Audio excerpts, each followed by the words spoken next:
The Magic Podcast. Hosted by Lloyd Barnes and Craig Petty. Your all-access, behind-the-scenes insight into the current happenings of the magic industry. Where Craig and Lloyd will thrust themselves deep inside your ears every Wednesday to rant, dissect, and give you their raw and unfiltered views on the art of magic. So, lock your door, take out your deck, and brace yourself for the Magic Podcast. Welcome back to the Magic Podcast with me, Craig Petty.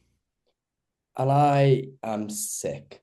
You may be sick, but you're the highlight of everyone's convention at the session.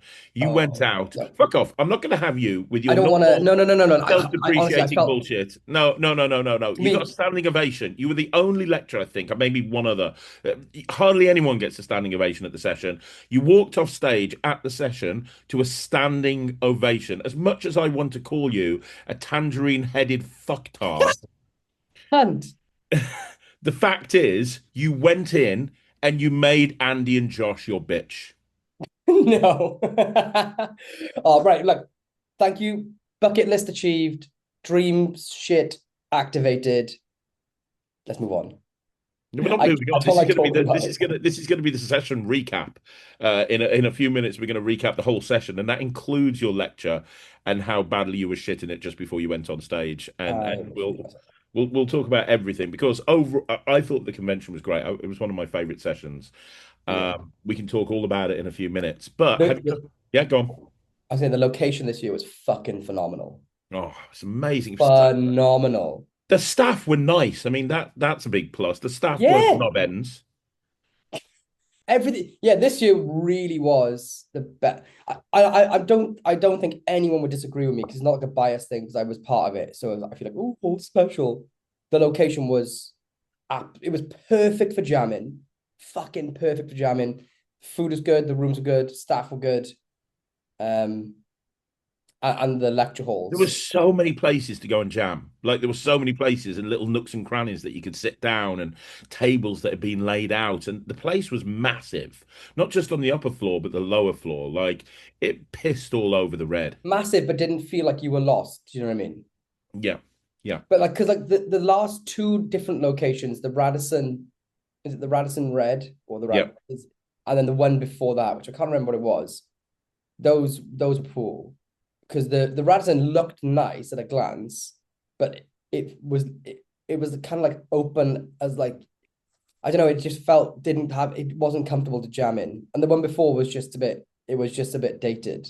Like, do you know what I mean? And it was like you were split over two different, you had to go outside of one building and into another. Whereas this one, I don't want them to ever change it. This is the first time since they left Cheltenham. Remember the session in Cheltenham? I do. It's the first time since they've left Cheltenham where it's like, oh shit, it's back. Like, this is it. Like, they've got it now. Yeah. Because ultimately, like, I've done more jamming and session at this convention than I've ever done before. That I've ever done since Cheltenham Gloucester, because it was just the location and the setting was right for it. You know what I mean? It was great. They made it, and the food was nice. It was reasonably priced compared to the Radisson Red. It wasn't overly expensive. If you didn't want to eat there, there's hotels right next to you, you know. And last night we went over to I'm so annoyed that the last day we found out that, like, 15 meters away in the next hotel was that sports bar, which was like straight out of Yellowstone. Yeah. Half a race car in the thing, a pool table. Literally looked like it was dragged out of Texas. Mm-hmm. All wooden beams.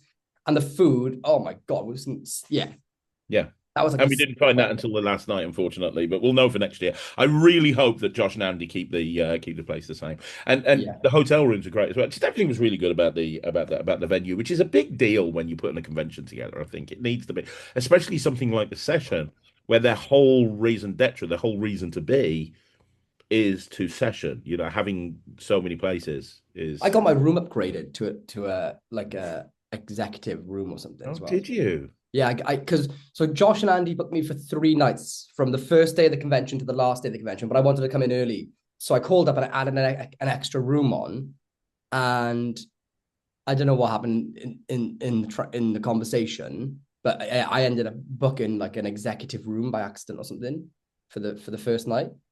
And then I came downstairs in the morning and I had to check out of that room and go into then the normal room.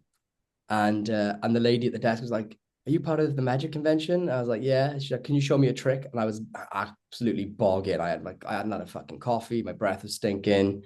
I was like, "Oh, Jesus Christ!" So I just started doing magic for her, and she was all like, "Oh," she called her manager over, and then she's like, "You know what? You can stay in that executive suite. You can stay there for the rest of the weekend." And the power of magic. Yeah, it literally was. Like, imagine if it was good magic. They'd give me the penthouse. Hey, all you've got to do is vanish that elephant for her, and I'm sure she'll be like doing cartwheels down the aisleway. Oh, fucking hell. That vanishing elephant thing is gonna be the death of me, mate. It's gonna be the death of Kaylee and her sweatshop. It is gonna be. That's all she's been panicking about. We sold out in 15 minutes of the vanishing elephant, and then online it's been like ding, ding, ding, ding, ding, ding, ding. And it's just going on and on and on and on and on. And she's like, "Lloyd, like, this is a bit like, what are we gonna do? What the fuck are we gonna do?" So, yeah, I mean, it's a great problem to have in many ways. But yeah, it was the trick of the convention. But we'll get to that in a minute. Let's talk about the session. We may as well start with it. We've started talking about it. Let's carry on. So, I may as well talk about the session. So, I was surprised at how many people were there on the Thursday night. There were a lot of people there on the Thursday, which was cool. But obviously, it started officially on the Friday.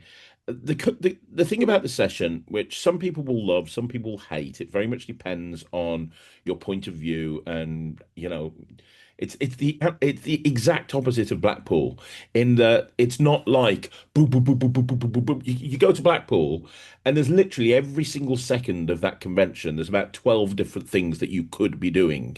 And if you do this, you're going to miss this and this and this. And then if you go to that, you're going to miss that, that, and that. It's physically impossible. You could literally go to Blackpool and not see people that you wanted to see the entire time because it's so expansive. With the session, there's regular breaks. The lectures are spread out. It's like, well, you got this at 12 o'clock, then you don't have to have anything until 2:30. And it's nice because again, it depends on your point of view. I know some people love the whole there's so much to do, at Blackpool thing. But I know a lot of people love the session environment as well. And it's like, well, okay, I've done that lecture.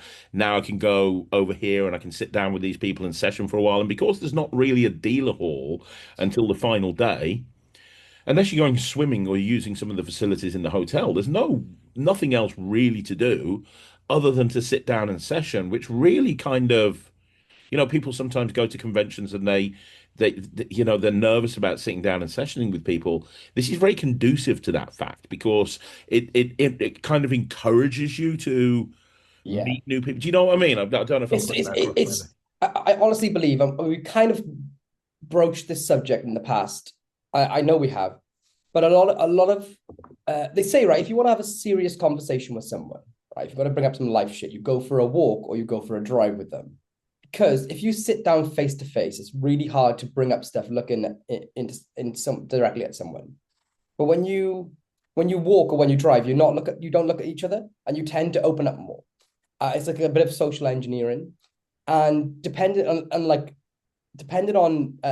other environments, like for example, when you go shopping in Tesco's, there's psychologists, marketing psychologists that work on the design of the layout, or Walmart in America, so that when you come in, you naturally want to gravitate towards the right or the left of the shop, depending on what shop it is. So they figure out what to do, and everything's placed in order to make you want to buy certain things, or to encourage you to buy certain things as you go through and feel more comfortable and at home at a store. And the same is to be said for social gatherings, like group gatherings. If the layout of the room is wrong, you're not encouraged to like collaborate and approach people. If the lighting is wrong, you're not encouraged. I know this sounds ridiculous to think about this, but if everything is just wrong about like basically the vibes, as the youth would say, if the vibes are not immaculate, then it doesn't encourage that. And that's what was not right about the Radisson for the last two or 3 years, is that it just didn't have that, unless you book it and hire it and get magicians in there, you don't know if it's going to work or not. So it didn't have that so much as the year before, but this year it was everything about it was just immaculate. Yeah, and then some. Lighting was good. Like the height of the one thing was a big for me was the different heights of the tables, because a lot of Magic requires either being seated, like coffee shop, like knee-high tables, to tall bar style tables, an open area where you've got things you can rest on and put your props on or not, and it had all of that encompassed in it. Yeah, Yeah, I agree. and yeah, it was really really good. I know I sound biased because it was a good year for me there, but like yeah, I really like next year. I just pray they stay at that location. It's very very very hard to find a different and more improved place. Completely agree. And you know what? There was so much. One of the things that I love about the session is the best Magic that you're going to see is not in the lecture hall, it's not in the dealer hall, it's out in the tables and, sitting down with people. And your video that you just put up on your YouTube channel just showcases some of the incredible magic. For anybody that says magic is in a bad place, for anybody that says, which you hear from time to time, people going, magic's in a bad place, we're in a terrible part of the. No, magic's never been more popular. Magic's never been more exciting. And when you see the people that are conventioneers, not the lecturers, not the dealers, but the people that are paying to be there, showing some of the best magic that you've ever seen, that shows you how good a situation magic's in. Yeah. There was a really simple test for me, a litmus test, which was to see if not so much if Magic's in a golden era, but kind of like encompassing of that, because it was not a cheap convention and it's not the world's cheap, so it was really good rates in fairness to the hotel. But if Magic was in a bad place, that convention wouldn't sell out because it's kind of a niche. It's a niche convention in terms of like, you only go there if you're serious about Magic. Whereas Blackpool, you get the entire color wheel of ability levels and interest levels. But Session is like the niche. So like only if you're really interested in Magic do you go. And there were a load of people walking around with name badges on that weren't printed properly. They were blank and they had to write them in Sharpie pen. And the reason for that I found out was because those people were on waiting lists, because they'd sold out so many tickets that the only way you could get a ticket come convention day was if people had to last minute cancel, and they were sending out blasts to like, hey, if you're on the waiting list, like Joel Anthony I was speaking to, he had a waiting list pass, and he was like, yeah, I got an email that said like, hey, you're on the waiting list, you have like an hour to book your ticket or go into the next person on the list or something like that. And it was just completely sold out, and into the waiting list as well, which is a fucking amazing it's a great situation. It's incredible situation. It really is. Yeah. I mean, you are 100% correct. I mean, I can't remember. Maybe it has, but I can't remember the session being sold out for a while. I have no idea. I have no idea. But I do know this one was. Yeah. And because the Thursday was heaving, man. So, right, the thing that I want to talk about is what were the best fucking tricks that you saw while jamming, man? Okay, well, the one that I absolutely loved, and it fooled the absolute hell out of me, not that you'd be surprised, was Thomas Badar's new Blackpool release. Thomas Bader. Every year he comes to Blackpool with one card trick on a stand, and he just performs it all weekend and fries everyone every single time he does it. Do you want to explain the basic premise of this one? Yeah, this is the most insane thing I've ever seen. So he has me literally name any card, and there's no ambiguity here. There's no like oh right, you've picked a number card, then let's throw those at nothing like that. It's just like, just name a card. The deck's out in full view from the very, very beginning in a box, and he's like, look, name a card. So I name a card. He then takes the cards out of the box and he says, look, spread through. He doesn't touch them. He's like, spread through, make sure that the cards are all there, make sure all the cards are all different, make sure everything's fine. And I'm like, yeah. He's like, great. Put the cards down. And I did. And he's like, now, I don't know if you noticed this, but I had a prediction. And he tells me to read this prediction that's on the box, and it's been there from the very beginning. And the prediction says your card will be, I can't remember what it was, 15 cards down from the top of the deck or something. So now, bearing in mind here, I could have named any card. I looked through the deck. It's not a specially printed deck. There's nothing weird going on. He's not touched the deck at all. I've done everything. I then pick up the deck. I deal to the 15th card or whatever card it was. And when I get to that card, that's my card, the card I freely named at that position. And then Ryland comes along and he's like, "Oh, hello, Thomas. What you got?" And he's like, "I'll show you." And I'm like, "Okay, we'll go away and we'll reset it." And Thomas goes, "No, it's reset." I'm like, what? And then Ryland says a completely different fucking card, and the thing works again. Yeah. Yeah, I'm you showed it fried. to me. And I was just like, it was just really, really, really, really. Some of Thomas's tricks are complex in plot to an extent. Like it's like, okay, now that these are separated and all this and the numbers here, and some of them are not. This one was very, very, very elegant and minimal in terms of design. Very direct. Name a Very card. direct. Here's my prediction. There it is. And Yep. I was like, oh, what the hell? And from what he tells me, because I don't know the method, is that it's like more designed like for it's like super easy, like anyone can do it. Apparently, Yeah. and Yeah. that blows my mind. I was lucky enough for him to show the method to me, mainly because Ryland kind of worked out part of how it was done. So he showed me the method, and it's bloody amazing. Is it? Oh Do you my, know? Well, do you want to know the trick that I didn't see the method to? go on. So, do you know Alexander Herman? Not the great. I mean, this one is great, but not the historical magician. The Alexander Herman from and deny. You know, is oh god, what's the name of his bloody trick? He wears a beanie like me, but he's way sexier, and he has a trick called Ultimate Free Choice. Oh yeah. I know the guy. So he always comes to conventions with his best friend Dustin Grimm, who's just released the Bullet Peak on Vanishing Ink, right? Dustin's like, I think people will think Dustin's a mentalist. I've only ever seen him do like card and coin magic, right? First time I met Dustin Grimm, and he looks a little bit like David Dobrik off YouTube. So he's the one in my video that looks like David Dobrik. He had like the growing pinky in my YouTube video, the little. Oh yeah.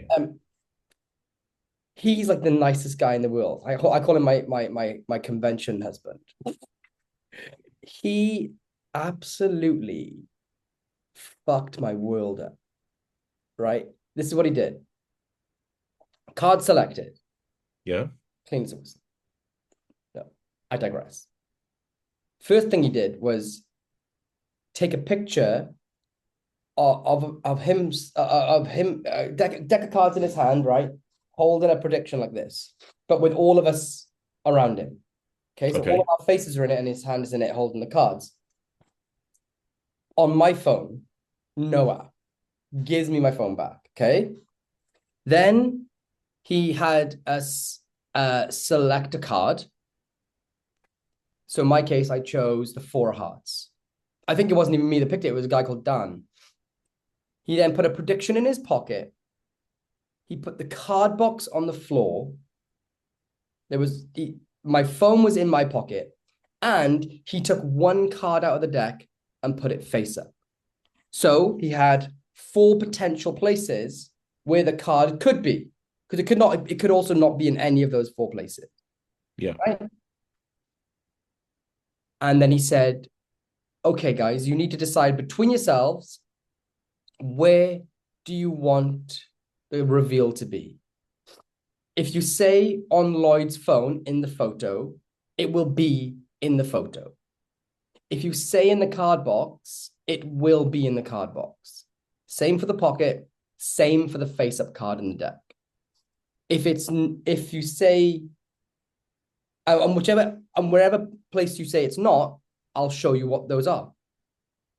You can look for yourself. So we spent literally a good, I'd say a legitimate 3 to 4 minutes going back and forth, voting, trying to change our minds, thinking about what to do. Eventually, we settled on the card box on the floor. So someone picked the card box up, pulled the card out, and it was the 4 of hearts. Amazing. And then he pulled the card out of his pocket, was not the 4 of hearts. The card face up in the deck was not the 4 of hearts. The photograph in my phone, in my camera roll, which I opened up to look at with no apps, was also not the 4 of hearts. It was the 5 of clubs. And it was that clean, that direct. And then, to make matters worse, I saw someone else earlier, and I was saying, oh yeah, the best trick I saw was Dustin's effect. He was like, I saw it too. I was like, oh shit, what did you pick? What out did you pick? Which reveal said, oh, I picked the phone. And what happened? He said, my card was in the photo on my phone. I was like, what was in the box? Not the card, not in his pocket, not face up. And then I spoke to another person and they had a different outcome as well. And it was exactly as described. Wherever you choose the outcome, it was the outcome. And and everywhere else where he said it, where he said, okay, if it wasn't. Yeah. That's not possible. I know. I know. It was phenomenal. Wow. And then our friend Anthony from Norway. Yeah. He, on the first night, I was going to bed about midnight, and he was like, "Hey Lloyd, can I? I've been working on this thing. Can I show you tomorrow?" And I was like, "Oh man, you ain't sending me to bed with a promise of excellence tomorrow. I need to see it now." It was the worst thing I ever did in my life, because I think it was my deck. Doesn't even matter, I don't think, right? He said, cut the cards and memorize the bottom card. Or shuffle them and memorize the bottom card. So I did. He said, then put that packet in the middle of the deck. Okay, right?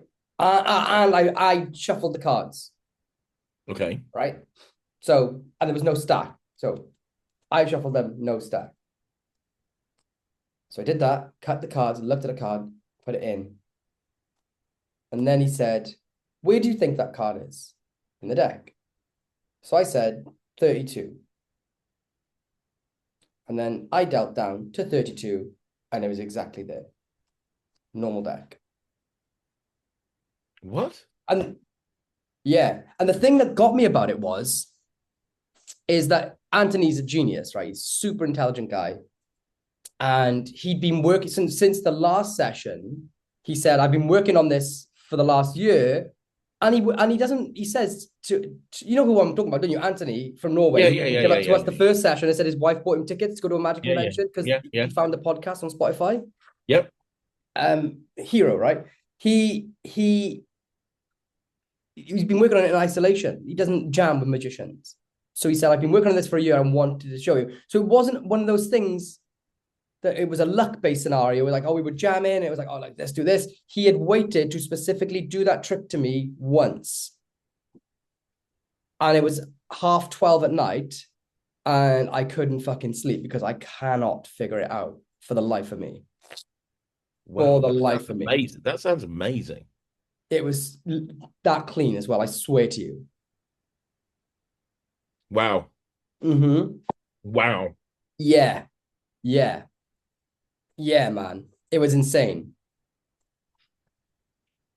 Damn. Oh, and the very first trick I got shown at the convention. Mm-hmm. Did you meet the kid called Ibni? Yeah, I've known him who for looks years. like Rufio from Hook. Yeah. Little 11-year-old. Yeah. Ibni's cool. Did you see what trick he was going around showing everyone? My superimposed. Your trick. Yeah. I did in his hands. I didn't recognize it. It was perfection. He was doing it brilliantly. I said to him, "You're doing this better than me, man. Like you're doing this better than me." And he's like, I've met him so many times because he goes to the YMC with Thea and Ryland.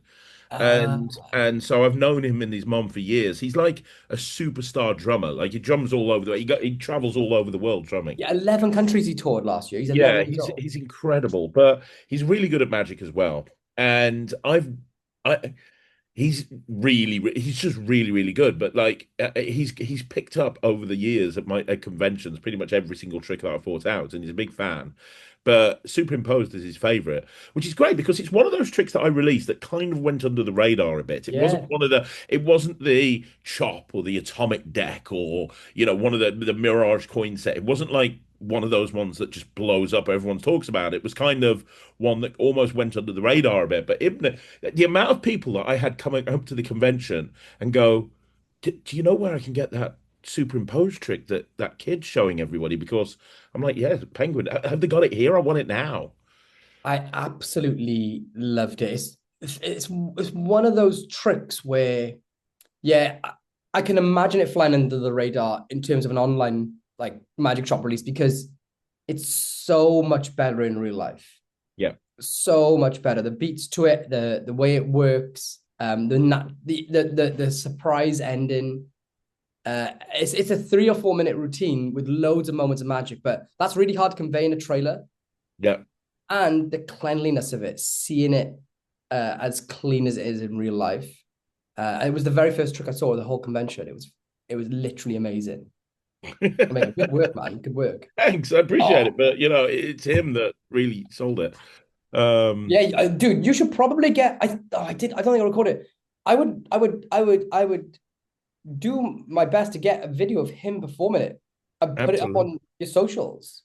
Well, his mom said to me, "Where can we get another one from?" Because he's done it so much, it's wearing out. And I'm like, they've got a YMC meeting in 2 weeks' time. So I said, "Look, I'll just give Ryland and Thea another one, and you can have it." And it's the least I can do. So, dude, Ryland was such a highlight of the convention for me because I'm obsessed with magic, but every now and then you need a breather from magic. And in those moments where it was just like magic, magic, magic, magic, magic, he was playing Rocket League, which I love, on his Switch. Is it a Switch? It's a Switch. It's a Switch too, yeah. One of the things that a lot of people, I get criticized on the internet, shock horror.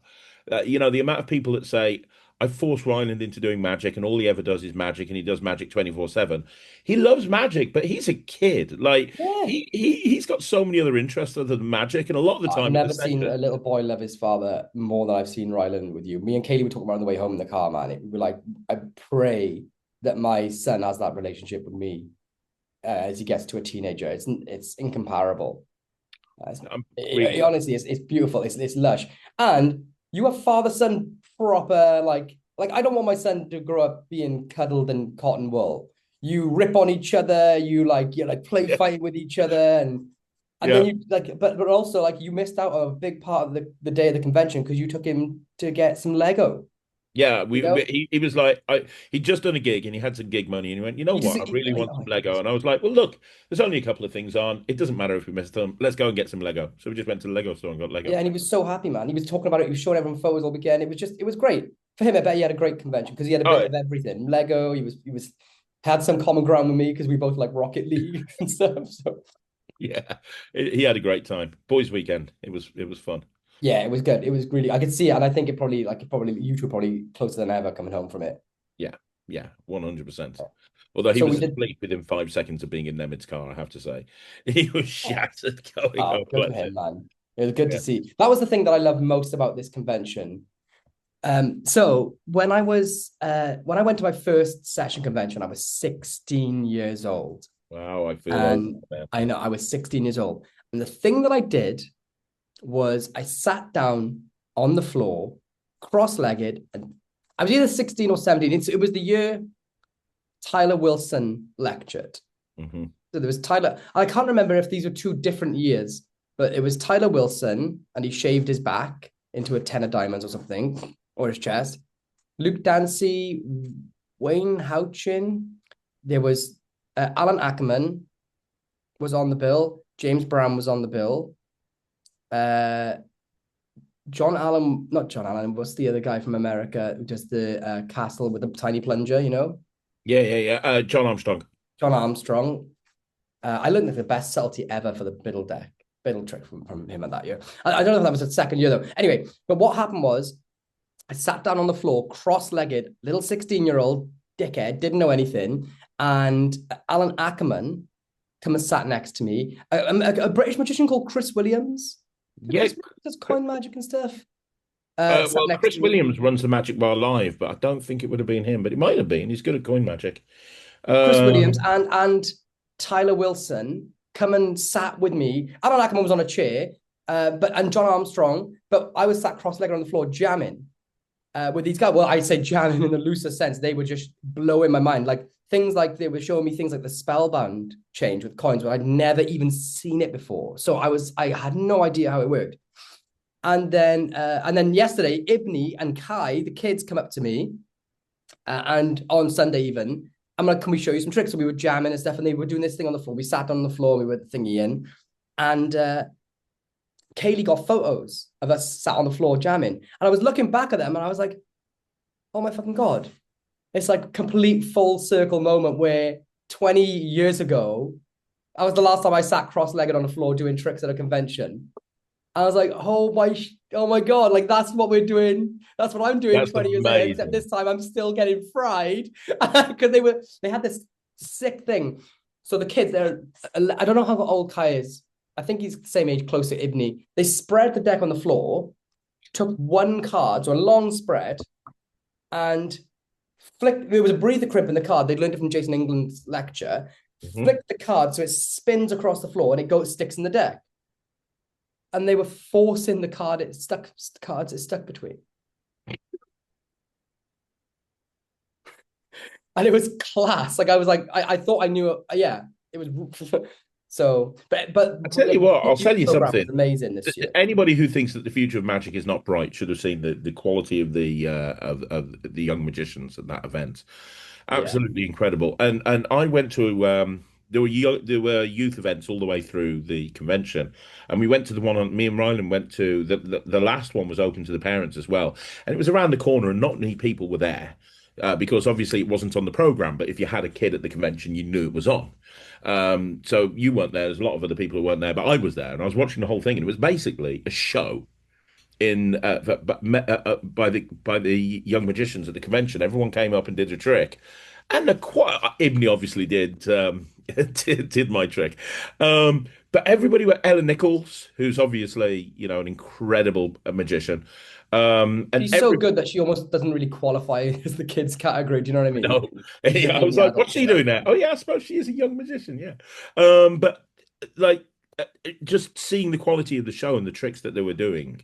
There was this young magician called Jonty who did just a phenomenal multiple selection with a deck vanish at the end. That was just incredible, and all of them were doing great. And there was that family that came from America. Oh, Ethan and Haley with the kids. Ethan and Haley. And Haley was sitting down with me for ages because her favorite trick was game night, which I brought out through Penguin earlier this year. And she was like, can I show it you? Can I get some tips? Can I get some advice? And I was doing that. And yeah. I recorded a video for their school.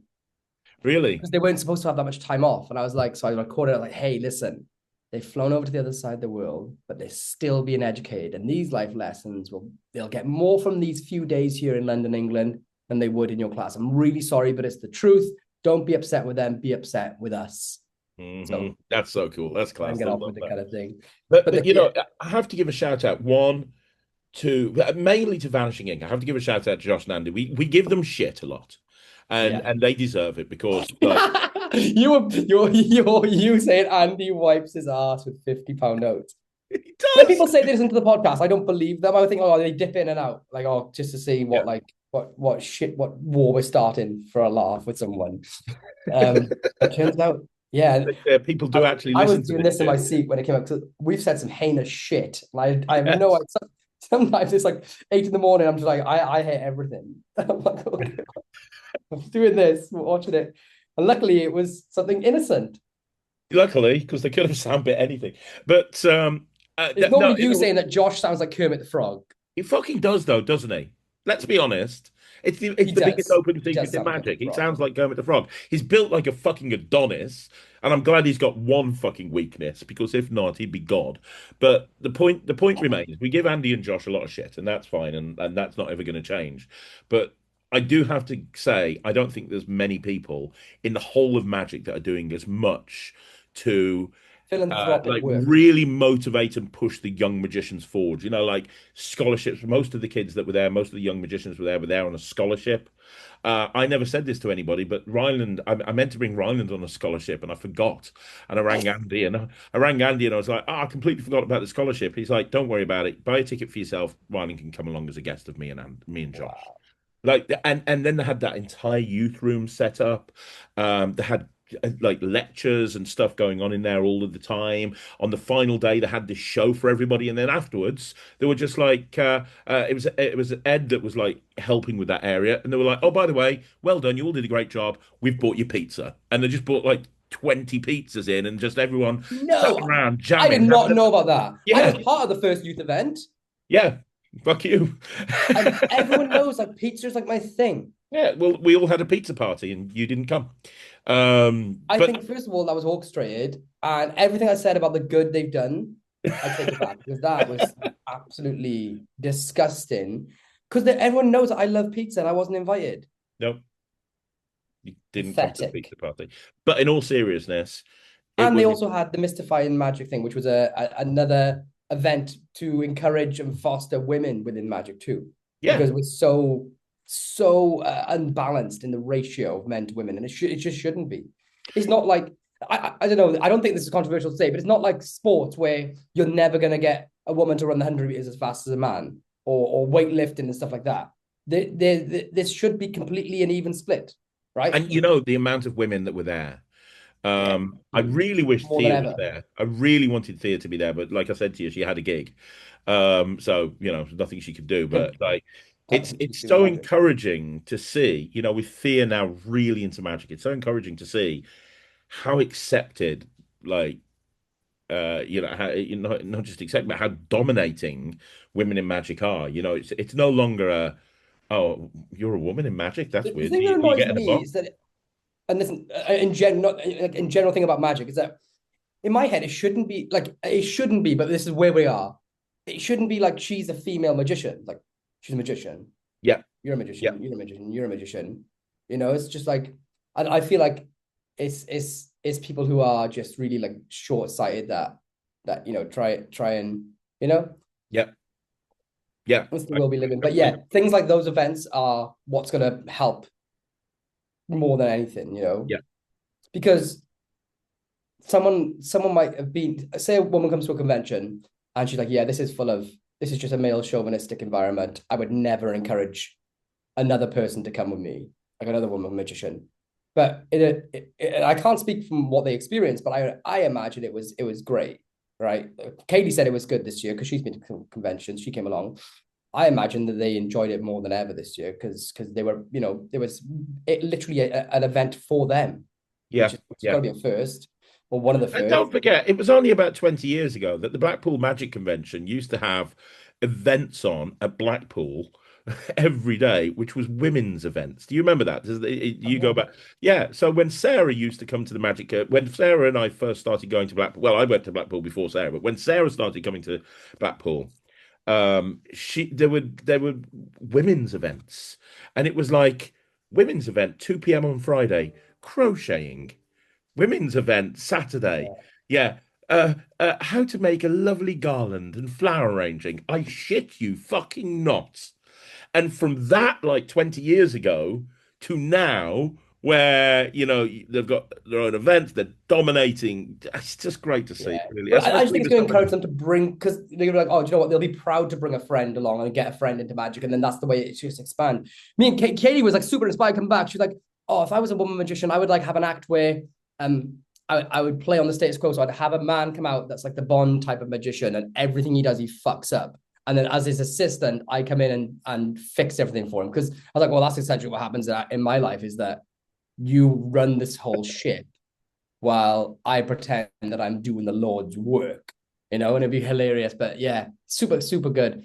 But yeah, Friday we had, I'm trying to think of the order. I didn't manage to get to see all the lectures in between, stuff in my face full of multiple desserts, pizza, steak, racks of ribs, and everything. But we started off with Jason England, and now I can say I've officially seen Jason England lecture, which Mhm. was always a thing because he's literally, when you hear people say, I saw Marlowe lecture at Tannen's in 87 or whatever, and Yeah, you're yeah, like, yeah, yeah. whoa, like you got to see a living legend on like actually doing the shit that you've heard about. I can tick that off my bucket list. Saw Jason England lecture. Mhm. Um, he was teaching some fundamentals of like card cheating, but it's really hard to go in, I think, and to start showing everyone. Well, I think he did a good lecture because he did a broad range. He started off with some more fundamental stuff, and then every now and then he'd throw in something like a Greek deal, Yeah. which is a bottom deal, but from the second card from bottom. So your bottom deal in the card. So if you want, basically, if the three of hearts is on the bottom and you want to deal a king of hearts above it, you can somehow do that. Like, yeah. Yeah, literally ridiculous. So there was I'm trying to look, I'm trying to see who came up to Jason England. Do you remember?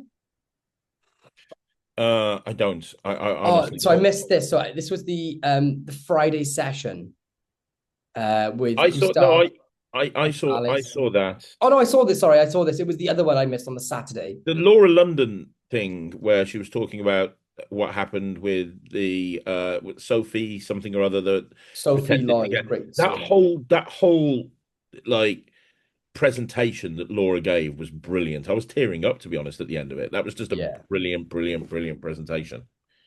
There was some amazing stuff with that from Gustav and Alice, who wrote probably one of my top 5 favorite magic books of all time, which is I got it up here, Psychology of Magic.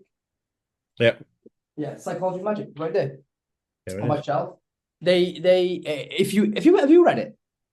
No, I haven't. I've I been told to though. challenge you to read that book, get to the first, I think it's the first or second chapter, where it's talking about just the science of the crosscut force, or the research based on the crosscut force.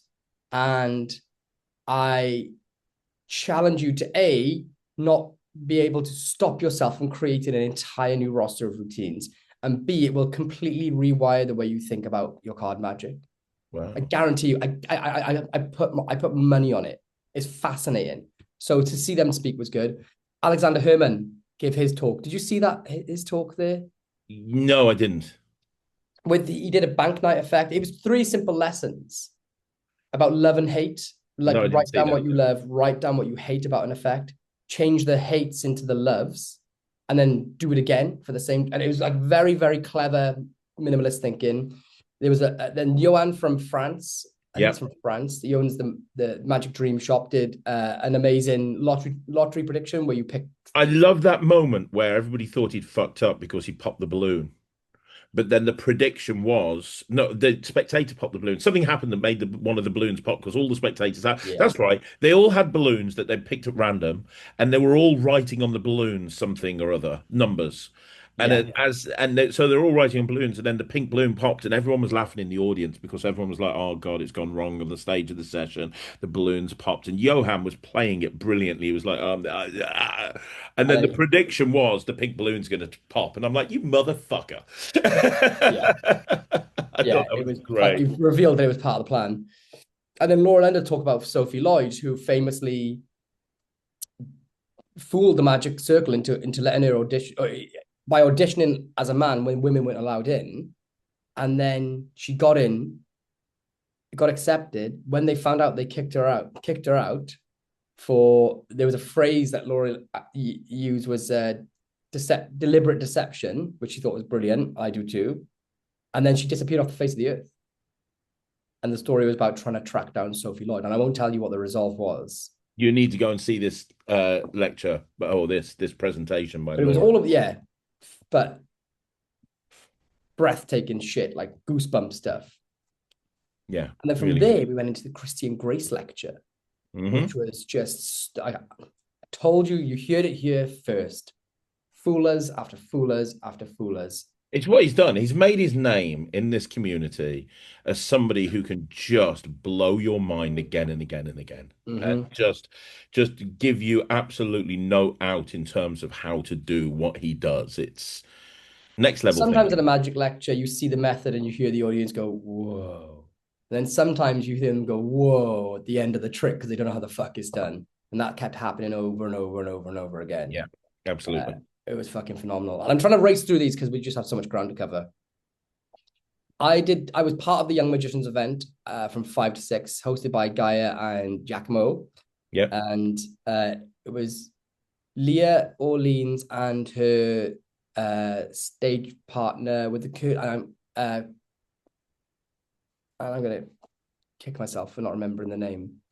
I'm so sorry. What her name is? Do you know the one who I performers know the one you mean. I can't remember him. with the Yeah, curly hair?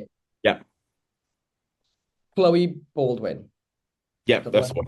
Yeah, Yeah, Chloe Baldwin. And they did a Q&A, which was like actually super inspiring, and talking about how many shows they do a year, and how they just like power through the way they create and the way they just have confidence to do stuff, which is the stuff that I need to learn, especially if I'm doing more lectures now. So I was like hanging off the edge of every word. Then Ruben Warland was one of them. And he did you're going to lose your mind on this, but so 15 years ago, he released a TNR, piece by piece TNR that had loads of visual phases. Yeah. And he apparently doesn't do anything like that anymore because he's like a proper comedy stage magician. But I'd seen more. I was like, oh, nice to meet you, Ruben. I'm a huge fan. Before I said, I loved your TNR that you put out years ago. Somebody else said it to him, and then somebody else had said it to him. So he was like, and then I think Giacomo had said to him, will you do that TNR? He's like, I haven't fucking done that since I put it out. And then he went on and just literally did it piece by piece, perfect. And it even has a slow motion visual heel at the end. And he was like, ta-da, and taught it. And it was like, some people have it when it comes to like sleight of hand and dexterity and ability and competence. It was just like, whoa, you haven't done that in 15 years. And it was probably better live than in the trailer. Wow. It was insane. I did the smash deck effect. And then after me was Luke Jamay, who did a Q&A. And he, like, when you hear Luke Jamay talk, it's like you're listening to God. Yep. You're just like, and everything. And he said, I hope it's okay for me to share this here, but he it's a simple piece of advice, like a throwaway thing. He was like, someone's like, what's your like writing and creative process? And he's like, when I'm writing, I hope he doesn't get annoyed with me to share this because it's such a good tip. He's like, I turn off any spell check or any red squiggles or anything that's going to come up with pop-ups. That when I write and I see those red squiggles, I don't stop in my flow and go back and change it. I just write and write and write and write and write and let it just fall out of me. And then later on through the process, will I go back and correct? And it's true. Have you ever written, like typed on the computer? And how often do you find yourself stopping to go back to correct a spelling? It's constant, right? Yeah, yeah. It breaks your rhythm. And he said it's because when you're writing, you're using your creative part of your brain. And when you're editing, you're using your analytical part of your brain. So for him to have to stop and chop and change, go back and forth all the way through that is going to disrupt the entire process. Yeah. And it's just like, like that was one of the things that was worth the convention alone for me. That's amazing. That's amazing. Especially as it wasn't even in the main thing. It was just a throwaway line for the youth event. That's great. Exactly. And I managed to sneak in because I look so young. That's because you got a baby face. Did you see Morton's lecture? Yes. What do you think of it, man? It was fucking incredible. What the fuck? Yeah. Yeah, it was fucking insane. That's what I mean. I remember last year being a little bit critical of the lectures at this session, and they were good, but they weren't. This year, I think everything delivered. Everything fucking delivered. Yeah. And it was either good or it was next level. Like it was, everybody delivered. Yeah. Like Morton, if you don't know Morton, he's one of only 2 magicians to win FISM back to back. Yeah. In history. Think about that. You go and win FISM and then you go, fuck it, I'm going to enter again. And didn't he enter in a different category? No, I think he's going to. Okay. But I said this in the last episode. He won the comedy category, but he should be going in for the invention category. Yeah. And then I missed Taylor. I caught the tail end of Taylor Hughes's show. So I watched the show. The show was great.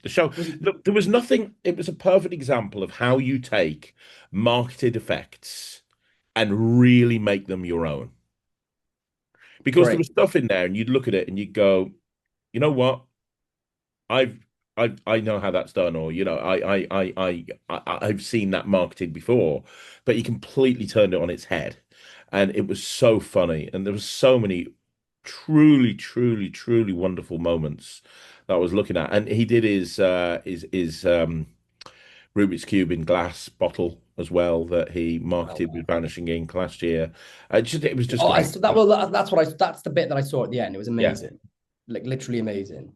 Yeah, because some people are a bit funny about buying marketed effects and performing them, which I think is so odd to do. It's so odd to criticize about people who buy things and use them.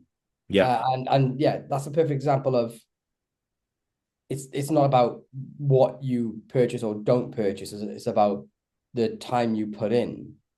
and the thinking that goes on about you as a performer, you Yeah. know. Yeah. It's a strange thing that's been going on lately. Anyway, and then after that was one of my highlights actually, which was the Tiny Girl Big Show. Yes. But I didn't see Katie all of came, this, but but she what I didn't come saw until was great. Saturday, and she missed it, and I'm gutted because there was. I just know I was well. I was telling her about it because like Everybody was talking about how they were tearing up in this. Dude, it was hilarious. It was dangerous as fuck, and but like it was just it was just very cleverly scripted and well written. And the best joke came up at the entire convention in that show by an audience member, though. She'd visited 48 states in America. Is it how many? I don't know how many states there are. So it's either 50 or 51, isn't it? But she was like, there's only 2 states in America I haven't visited. Can anybody take a guess of what they are? And people were guessing, people were guessing, people were guessing. And so the first one I haven't visited is North Dakota. And then and she said, can anybody guess what the last state in America is that I haven't visited? And somebody shouted out, Greenland. And everyone about fucking died in their seats laughing. That's funny. Because if you haven't been watching the news, Trump is now trying to own Greenland. Along with everywhere else in the world. Yeah. Yeah. So that was the end of day one. I mean, fuck me. If only got to the end of day one. That tells you how much. We didn't even discuss Kieran Lefaire's linking ring routine. Yeah, because he didn't do it. Wait, well, that's just that's just because we were We jamming. just mentioned about stuff that we saw that was really fucking cool. Yeah, Saturday. So Saturday, start off. I didn't see the Tiny Girl Big Show Impact. No, I didn't see that. Which I wanted to see, but I was literally getting breakfast and sorting my life out. Yeah. Prepping for I was prepping, probably prepped too much for my lecture. Because I finished breakfast and storing everything by about like 2 in the afternoon, and then I picked Kaylee up. So I missed Chris Power, but I was really fortunate enough that I saw Chris Power's lecture fairly recently. So Chris is amazing. A lot of people were saying to me that were at the convention that I was hanging out with, who's Chris Power? Like a lot of people hadn't heard of Chris Power. Maybe because he's not like constantly being talked about. Like, but I mean, anybody who knows a lot of magicians are not known if they don't release a product these days. Yeah. To other magicians, that is. But he was amazing. Chris Power was pivotal for me because when I did the dry run sort of warm up version of the lecture at the Magic Circle at the J Day, afterwards he came up and gave me a load of advice that I used for my lecture here, and it was like really pivotal.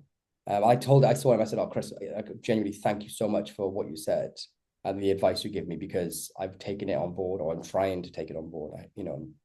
Use it wisely." In a nutshell, I was asking him, what did you do? I did his card into box, and he did his coins through silk, and he fooled a shitload of people with it. Yeah, well, he would. The coins through silk is just, it's a perfect example of taking something that's an iconic trick, Michael Lamar's coins through silk, and streamlining it and making it in some ways better. Like it's such an iconic piece. It's beautiful. Pete McCabe, there was more Magic Lab focus groups and other things happening, but I didn't catch the Pete McCabe lecture because I had to pick Kaylee up from Terminal 5. Did you catch it? No, unfortunately, I didn't. That's when I took Ryland swimming. And that's one of the ones I wanted to watch more than was higher up my list, because that's what I was struggling with my lecture was I don't intend on scripting my magic, but organizing some thoughts, and maybe having some like certain points where I deliver a line that I have pre-thought about at certain stages. So I did want to see more on scripting, and I unfortunately couldn't make it. But after that, at 4:00 was the moment I have waited decades for. Eric fucking Mead. Yeah, he wasn't very good. Let's move on. In person. I saw him around the convention, and I avoided him like the plague because I was shitting my pants. Eric, in person.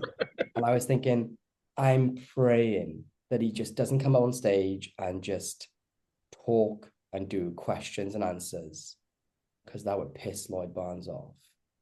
And he delivered, baby. He came in, he was fucking doing fucking mind tricks like the wazoo, dude. And he was teaching them and everything, and it was fucking, oh. Do you see it? I caught part of it. The problem I had is I had to go out of a couple of lectures, and the reason is I'm now a better magician than you, because everyone who went to watch his lecture is a better magician for it. And I was there. No, I saw part of it. I wanted to see more. The problem is, it was snowy around the UK on the Saturday, and I had over 200 events going on, and the person who normally covers was ill. So I was getting phone calls from entertainers going, "I've just crashed my car. What am I going to do?" Oh, the amount of people was like, "Why is Craig shouting in a lobby?" Yeah. But I seen it. You were literally like, you come off a phone call and you were answering another one as it was going off another one. You came off, went to come and say, "Hey, Kaylee," at one point, and your phone rang again. We were with Mark Lemon and stuff. Yeah. You were, there was a few hours there where you were stuck.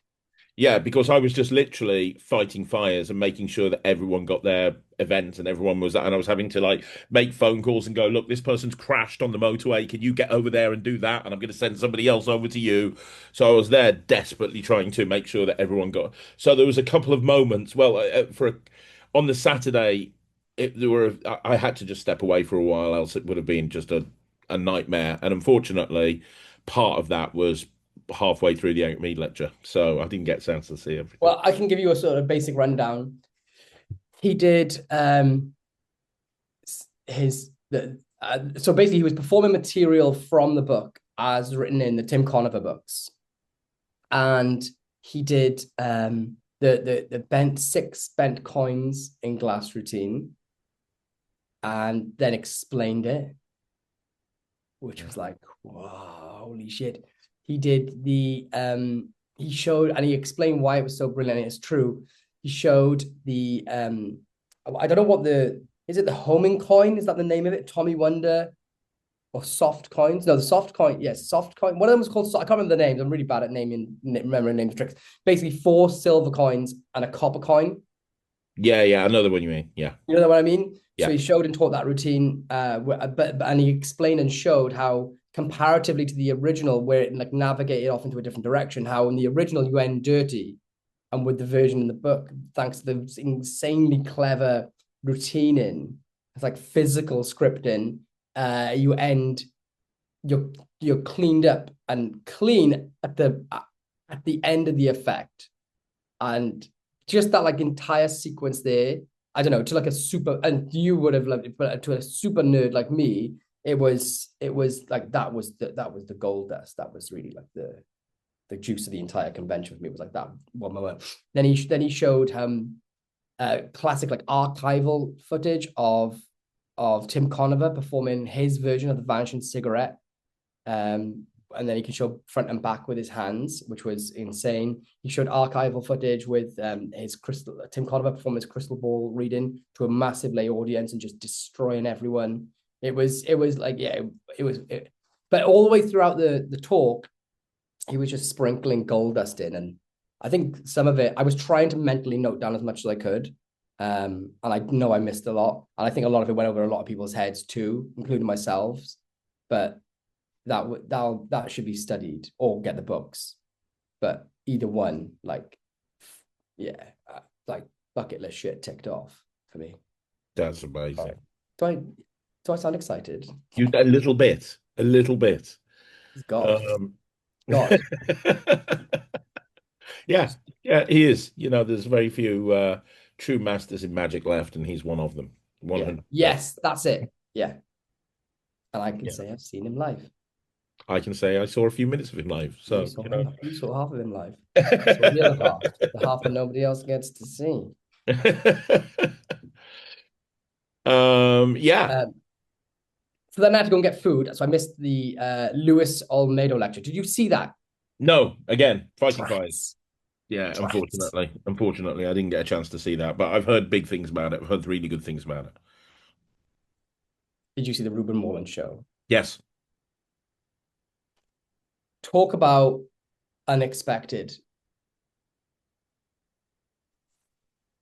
This is what I will say.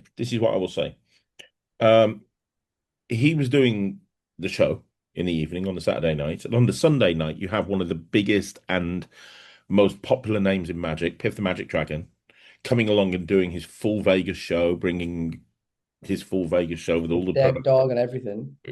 dead dog and everything, which we'll talk Yeah, about just in a set up minute. on stage saying my parents are dead. Yep, that was amazing. And Piff And was he said, you're just fucking like your dad. and Piff was fucking brilliant. And we'll talk about that in a Oh, bit. Piff was fucking brilliant.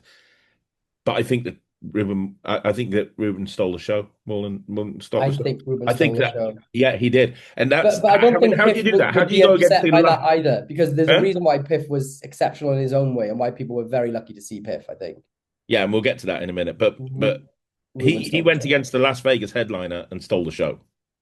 It was like Van Halen of Magic meets Superbad. Do you know what I mean? It was Yeah. it was all unique. I was nearly crying at one point, like legit crying at one point. But you know what I mean? Yeah. Like Yeah. actually like nearly in tears for a Yeah. fucking teddy bear. It was the production of it, the audio, the visuals, the quality effects, the comment. I am, he absolutely could. I might be a megastar in the near future. Like I mean, like actual like household name. Yeah. I would not be surprised. And he fucking should be. Yeah. A lot more than so many other entertainers. Period. Like not just magicians or like in general. Yeah. I agree. I had no idea he was like that. Yeah, it surprised a lot of people. I was blown away. Absolutely blown away. Like I don't even know where to begin. It was insane, wasn't it? Yeah, it was. I don't really want to say too much about it because Yeah, a I'm lot of trying people not go to see it because it's all themselves. him. It's all about it. It was based on like his nerdy sort of style, which is like use tricks with asthma inhalers and EpiPens and not being able to open up a jar of pickles and a stuffed teddy bear. Like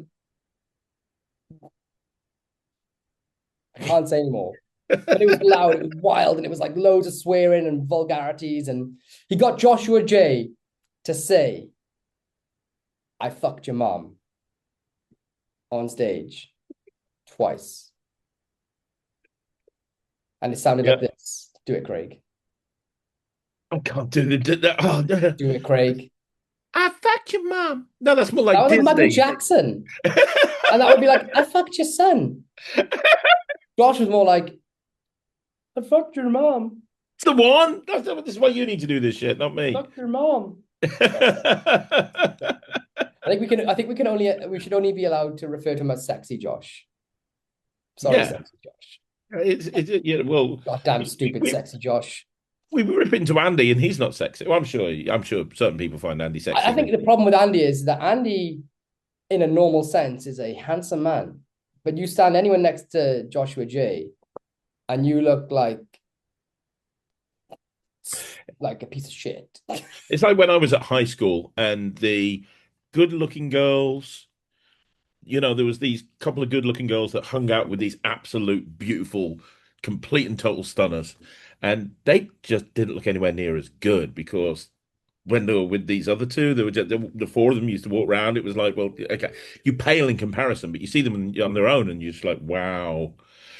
My mum always used to say to me when I was going away, she's like, right, when you go sunbathing, here's my top trick. All right, babe, she'd go, find the fattest person on the beach and sunbathe next to them and you won't look as fat. And that's a good tip. I was like, are you calling me fucking fat, you cunt? So you're saying that fairness, Josh, I was a proper fan, it's famous where Josh and Andy met. They met on a TV show that they were filming together. You're thinking that Josh was thinking, right? Yeah. I can't remember what the TV show was, but they met on a TV show that they were doing together, and that was the start of a beautiful friendship. Andy was a contestant. Josh was the. No, there were kids at the time. I can't remember like the age of them. I have heard this. Epstein Island. Could have been. I reckon they're probably Copperfield Island. Remember, don't fuck kids. I don't. In fairness, there's no accusations of Copperfield fucking kids. We've got to be clear about that. No, no, he just He was went to just an at island the run place. by a known paedophile, sex But he trafficker. hasn't been accused. You've got to be No, he's fair. not being accused. No, he's not being accused. Plenty Not of being accused. nonsense in Magic. Yeah, there Ted is. Carmilovich, in case anyone's forgot, moderators in the Magic Cafe, in case people forgot. But No, not Copperfield. they're not nonsense. They're They're just nonsense happy to. enablers. Yeah, yeah. They But there's enable. only one reason why you protect nonsense. A nonce, by the way, to Americans, is the word that British people use for pedos. Yep, yep. Pedophiles. Magic Cafe. We're looking at you. But back to Andy and Josh, who are those definitely not pedophiles, by the way. How did I make that fucking link? Oh my God, why has this gone so south? Don't know. Back to Andy and Josh. Yeah, are you saying that Josh like thought in his head when he first met Andy? Okay, I'm going to be running a magic company one year. One day, I'm going to run a magic company. It's going to be the biggest magic company in the world. I need everyone to recognize how fucking hot I am. So I'm going to pick him. And I'm going to have him as my business partner. That way, I'm going to look even hotter. Is that what you're saying? Is that what your beachology is saying? I'm just saying it's just happenstance Okay. that, when I go, like, people were saying, fucking hell, Lloyd, you look great this weekend. I don't. You're standing But next I to me. was hanging out with you.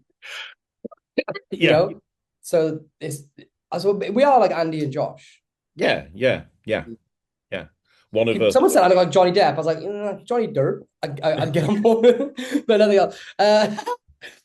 So session live chat show where you made a little cameo appearance. I wasn't there. It was a little bit of a light magic. It started off with Andy doing like a really light magic roast. He brought up I won't say actually because it wasn't live streamed.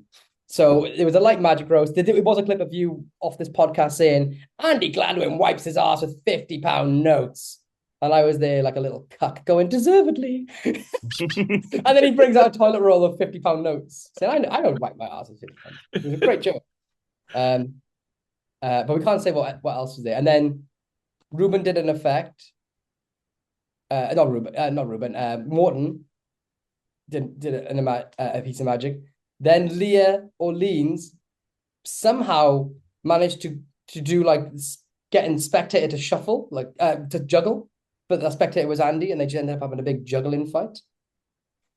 And then one of the jewels of the crown, one of my magic heroes, greatest friends in magic, genius extraordinaire, human Labrador, social hand grenade, Kieran Johnson took to the stage.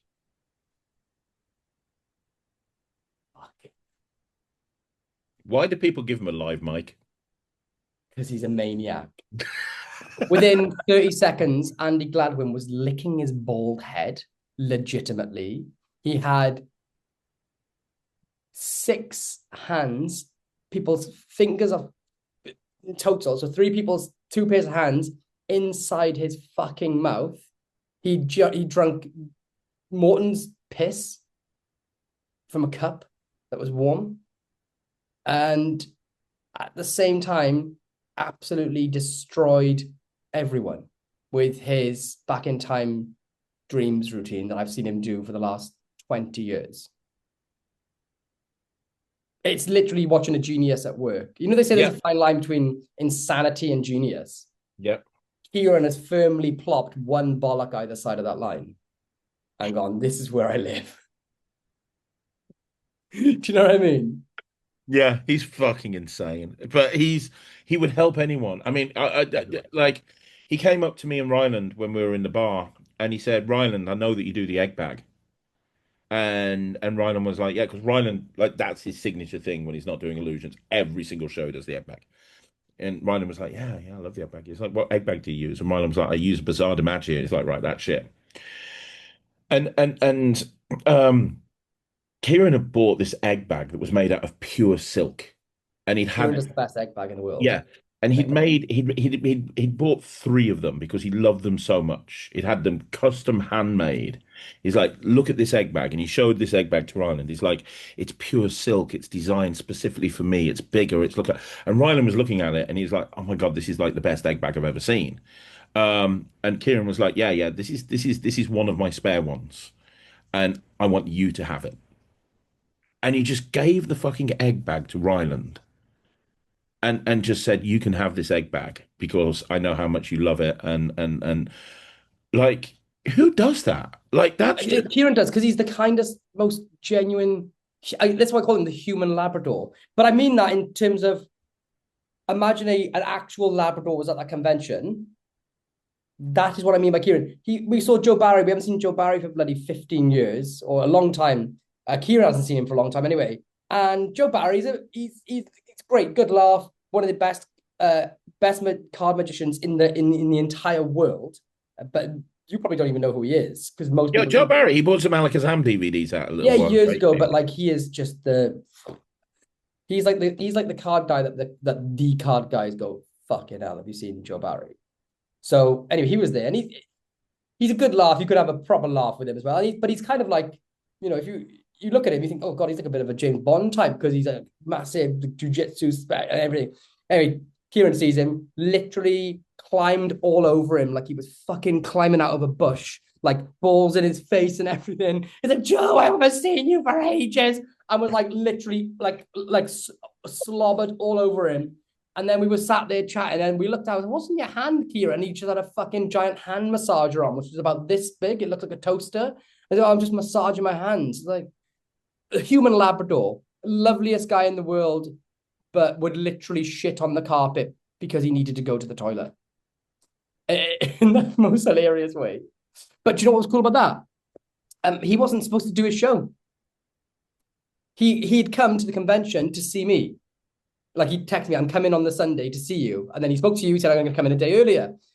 Andy Gladwin saw him. I was like, we have this plan where we're going to do this live show, but we're leaving a spot open, and we're going to just look for someone that we know is good and put them on the spot to perform. And they saw Kieran walk through the fucking door, waggling his little tail. And he was like, yeah. We'll have you. Yeah. Kieran was telling me afterwards, because I didn't see it, unfortunately. He told me afterwards he was so fucking happy because he got the Conover books off Andy Gladwin. On stage, he's like, they're not even paying me. I've paid for my own ticket. I haven't even watched the lecture yet. I want the books in exchange. And he held him to it.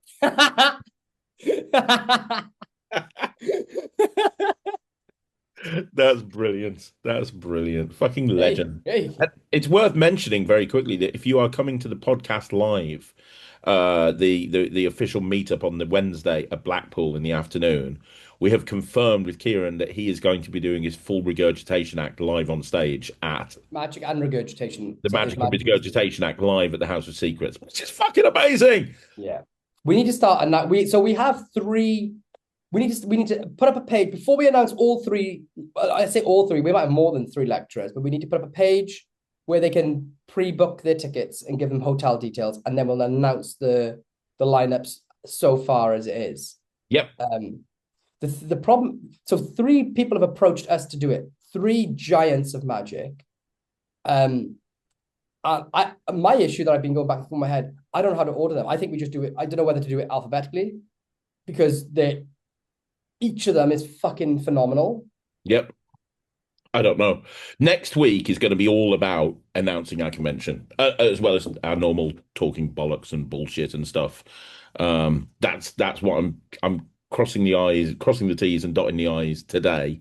Admin day. We said before, just before we came on, that today's admin day. Like, we've been away all weekend. Monday, I walked into a shitstorm in the office, so I was dealing with that all day. But today, as soon as I've got off the podcast, this is being filmed on the Tuesday. It's my admin day to sort out all of that shit. Okay, yeah, because we need to, I think it's going to be, well, fucking hell. Yeah, it's going to be anyway, ridiculous. So that was Saturday. Yeah. And then Sunday started with the Lloyd Barnes lecture. I don't think what happened after the live show, but yeah, did the lecture, got that ticked off. No. I'm sorry. Let's not just gloss over it too much. Dude, so many people were saying you were the highlight of the session. Very kind. You got a standing ovation. I know how nervous you were. I like 10 minutes before it started, I was like, Katie, where is he? She went, he's in the toilet. And Ryland was sitting next to me, and standing next to me, and he went, so he's literally shitting himself. Oh yeah, I was pooing. I was doing a little nervous poo. I was growing a tail. But everything, like I fucking loved it, man. Everything that you did. The you absolutely fried a room full of magicians with that A-can. You fried them, Oh, you killed I them, don't you think destroyed so, them. but No, you did. You fucking destroyed them. You destroyed them.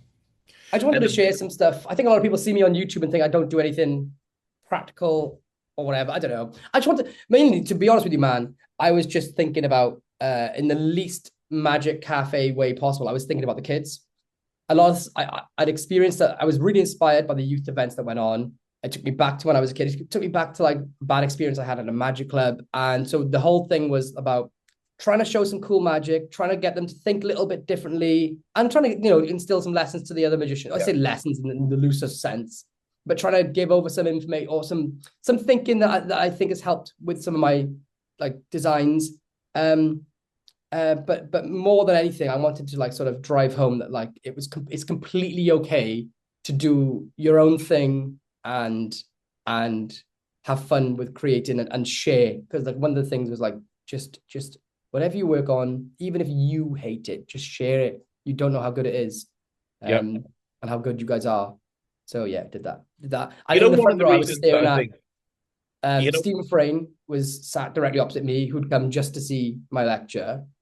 So fucking right in front of me, and Rune Clan, Joshua J, Andy Glavin, they were the people like right there, and I wanted to throw up. Like it was just, I at the end I fucking bowed to Rune Clan because it was fucking Rune Clan. Who for reference is one of those magicians that I actively avoid because I get too nervous to talk to. Same with Joshua J. I actively avoid Joshua J as much as I can because I'm really like because I love all the stuff that he does, and he's just a bit of a god. Only now I can kind of talk to Andy Gladwin even. yeah, Like, and yeah. I still like, I like, and when those people like, when I read a message off him or something, I have to like stop and think, okay, like Lloyd, don't be a knob, like don't just fucking be a human. And they're all sat there. But yeah, after that, I will say two things very quickly about your lecture. Number one, you delivered on the vanishing elephant. Like there is so much hype. It would have been very easy for people to go, "What? Everyone's been talking about that, and that's it." But when you did the trick, I was listening. I was in the audience. Everybody was like, "Fucking hell!" I went over to Tom Stone afterwards, and Tom was like, "That's brilliant." Like everybody thought it was like. But then you explained it, and you got another cheer because when you explained it from that angle and you saw the elephant go, everyone was like, "Oh, fucking hell!" yeah, it's It good fun. delivered. It fucking delivered, and Oh, then thanks, man. I some. appreciate it. It's and one of the reasons that I think your lecture was so well received and you got standing ovation. If there's one criticism that I have of the session, and it's not a criticism because people love this and they know their audience. But if there's one thing, I think sometimes there's a little bit too much. I don't want to say theory, but there's a little bit too much. It's a magic convention, and the whole point of it is everybody's doing magic to each other. The whole point of it is a session, and sometimes I think there's not enough tricks. And sometimes you'll go to lectures, and there's no. But what I absolutely loved about your lecture is it was just trick after trick after trick. And yeah, there was advice peppered in there as well. But you just taught some really fucking cool magic. And at the end of the day, That was kind of the plan, really. Like every trick had a big message to go, not message, but every trick had something I specifically wanted to illustrate with it. So some was about making sure you get some was about thinking about how to get your method finished before the trick starts. Some was about just like, oh, with this trick, this wouldn't have existed if I hadn't shared it when even I thought it was bad. This trick was about XYZ and inspiration and all this. So, but I said this to you. I think the reason why, when not the reason, but you did so you got I think you got a standing ovation in your session lecture. I'm yeah, sure you did when it was in the Radisson the year yeah, before last. I want to say about 3 years ago now. Yeah, was it the summer session as well yeah, it was. Yeah, when it'd been like COVID or something like that. Or yeah. I wasn't even on the bill. Andy called me. I was at the session, and I was there. It was the day before the session, and Andy was like, Are you on the way? And I'm like, yeah. He's like, don't suppose you want to do a lecture, do you? I think he'd like be let down or something. I was like, yeah, fuck it. So that's the only way I would get a gig at a session when Andy's fucking desperate. Like, Well, and Andy and Josh are fucking desperate. We haven't got a slot to do. What the fuck are we going to do? who's somebody that has tricks falling out their ass, Craig? Let's press the nuclear fucking option and get Craig on stage. Are we giving Craig a live mic? Yeah, okay. How's that going to work? Don't worry, we just won't mention Yeagle fucking Masika and Here we'll be goes fine. Operation Fuck Off. No, yeah, no, it was incredible, and I love the fact that it was trick after trick after trick after trick after trick. It was great. Well, yeah, but what I was getting to was essentially that was I saw. I'm exactly the same as you. I go to a magic convention, and that's why I love Derek Mead's lecture so much. He delivered so much for me because I love theory as much as the next guy. I really love theory and magic. Yeah. But he did trick after trick after trick. And my drug of choice is new secrets. Like, to me, like, secrets is my currency. Do you know what I mean? I love learning. I also love not learning secrets. As long as I see the fucking trick, I just want to see magic and be inspired and, feel wonder. And then sometimes have that itch scratched as well. In your lecture, you must have done like 20 different tricks in your lecture. My plan was to just go out and just do as many fucking tricks as I could. Yeah, and it was the highlight of that year. Do you know what? I think back to that year, and I can't really remember any other of the lectures because maybe even biased because you're my friend, but I wanted to go to a lecture and I wanted to see and learn a shitload of good magic, and that's what I got from you. And so when I was thinking about doing this, when I got the bat signal from Gladders, me and Gladders, like, we're like that now, basically. Yeah, you and him. I'm already too scared to talk to him.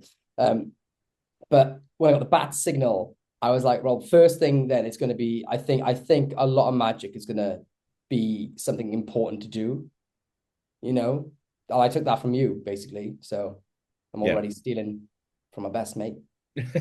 Well, there you go. There you go. I steal enough from you, so I think it's pretty fucking fair. So after that, I gotta say, I've said it in person, but I cannot emphasize this enough. Mark Elsden saved Kaylee's metaphorical life. Really? Yes. Not like she wasn't on a life and death situation. After the lecture, because I didn't say I've got anything for sale on the stage, I just walked off. I was like, thanks, bye. After the lecture, I had some Vanishing Elephants, handmade ones for sale, and some lecture notes and packs. And I was at the front, like, talking to people and saying, hello, thanks to know all this. Josh J helped me with a credit, which was really helpful, from Milt Court. And Darren came up to me. He's like, Lloyd, I need your phone.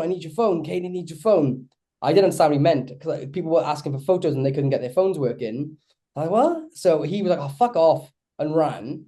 And then basically there was just this swarm of people trying to get the stuff, the notes and the elephant trick. Oh, it was like a fucking old school fucking sales conference run to the back of the room, except you never told anyone to run to the back of the room. They just fucking did.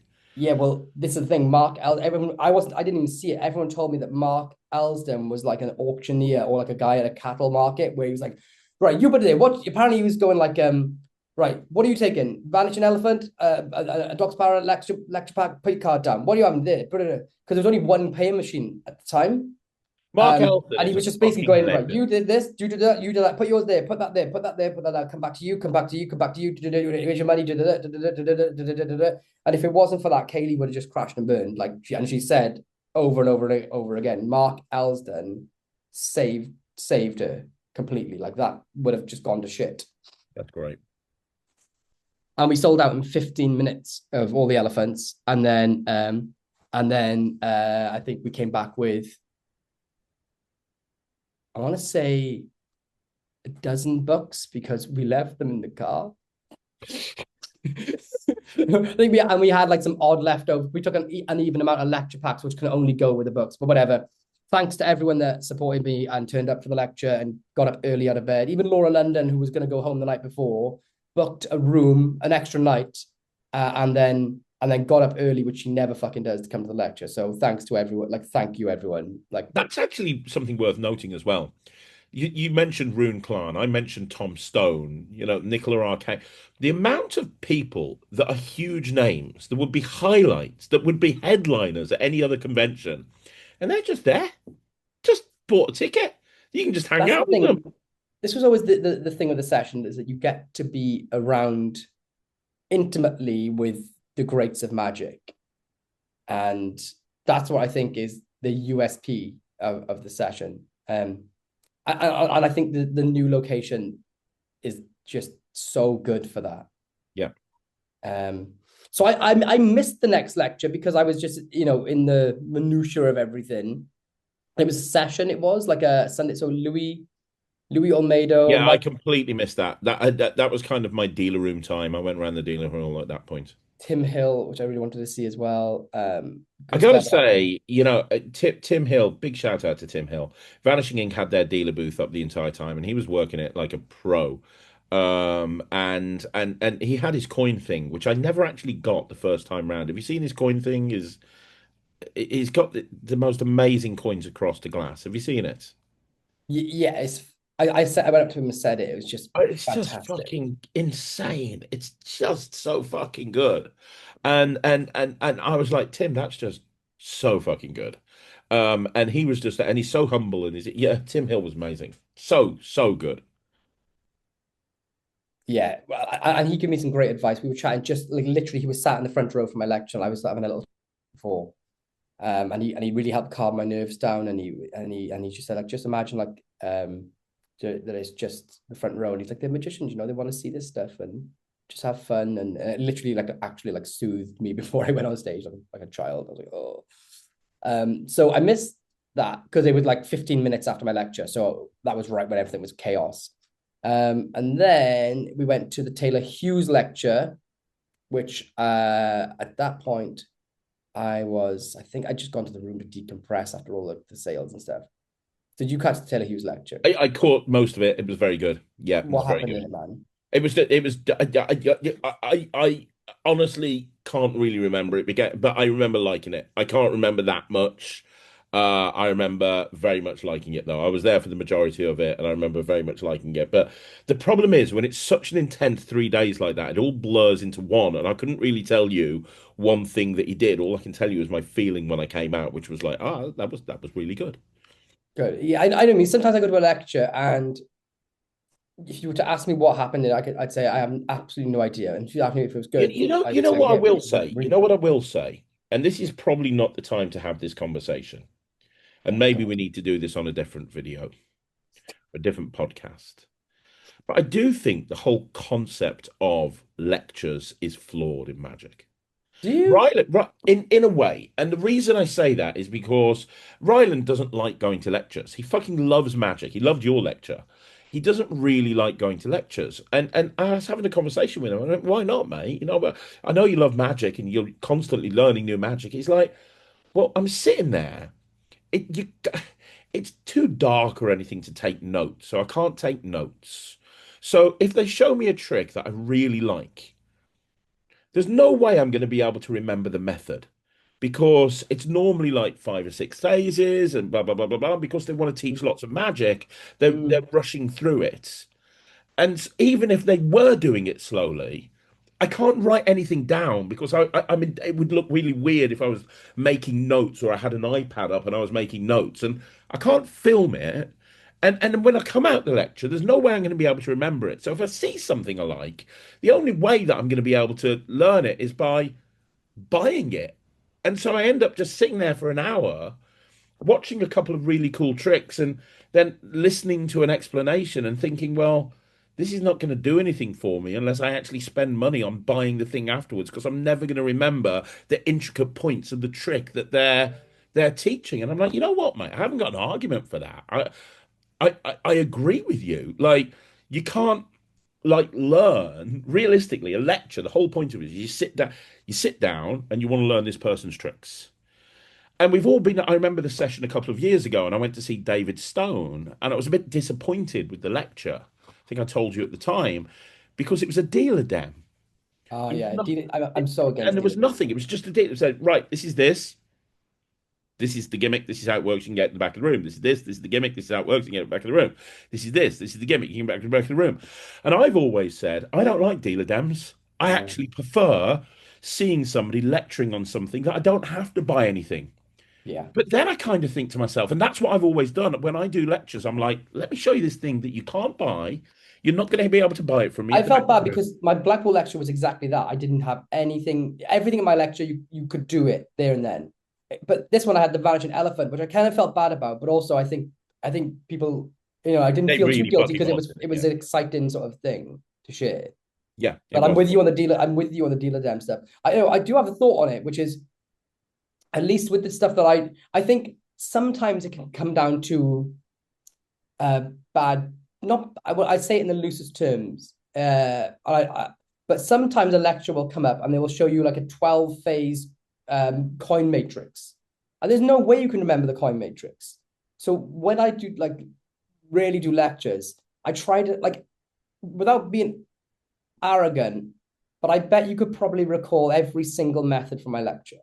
I can. And one of the things that you did, and I think this is why people liked it so much, is take the Triumph, for example. There's one move. That's it. I try to keep it. The stuff that I was showing there was just one. Yeah, if you can remember that one move, you will be able to replicate that immediately. Yeah. That's a perfect example. But you talk about Eric Mead and how fucking incredible that lecture is. And I know that you got a lot of advice from him. If I told you now to reconstruct any one of those tricks that you saw him teach, would you be able to? Like move for move? I couldn't. I couldn't. No, I couldn't do it move for move at all. However, I think that sometimes those lectures are absolutely needed. Yeah, I'm not saying that, but I'm just saying as a general rule, if it's a lecture like the sort of lecture I give, where it's like, here's a trick, here's an explanation, here's a trick, here's an explanation, unless you purposefully make every single individual trick like the sort of thing you were doing, which is there's one move, you're going to be able to remember this. You can walk away, grab yourself a deck of cards, you're going to be able to do this immediately. Unless it's like that, if you're teaching, sometimes, I like doing like multi-phase things and things like that. And I like doing, there's no way people are going to remember that. No. I've seen it before, like lectures come and they do like a 14-phase ambitious card into Triumph, into Sandwich, into then multiple card location. And you're like, mate, there's no point. It's like Danny D. Ortiz, one of the greatest performers of all time, fries every single audience. I've seen Danny lecture many, many times. I don't think I've ever been able. I don't think I would ever be able to walk away and replicate one of his tricks. I think one of the things. So one of the things to argue back on that, right, on in general, is more for a convention as opposed to a lecturer coming to a club. But in a convention, you literally can't remember everything. And I think the reason for lecture notes existing is that you get to, because the problem with magic inherently is that in terms of the industry is that we are selling products that we're not allowed to tell you about. You wouldn't go we're like, okay, for example, if there's a floating thing, okay, doesn't use elastic thread, doesn't use magnets, doesn't use black art, but it does look like it's floating. Okay, how to do it? Can't tell you that bit. Why are you expecting me to pay £100 for it? And you can tell me everything that it's fucking not.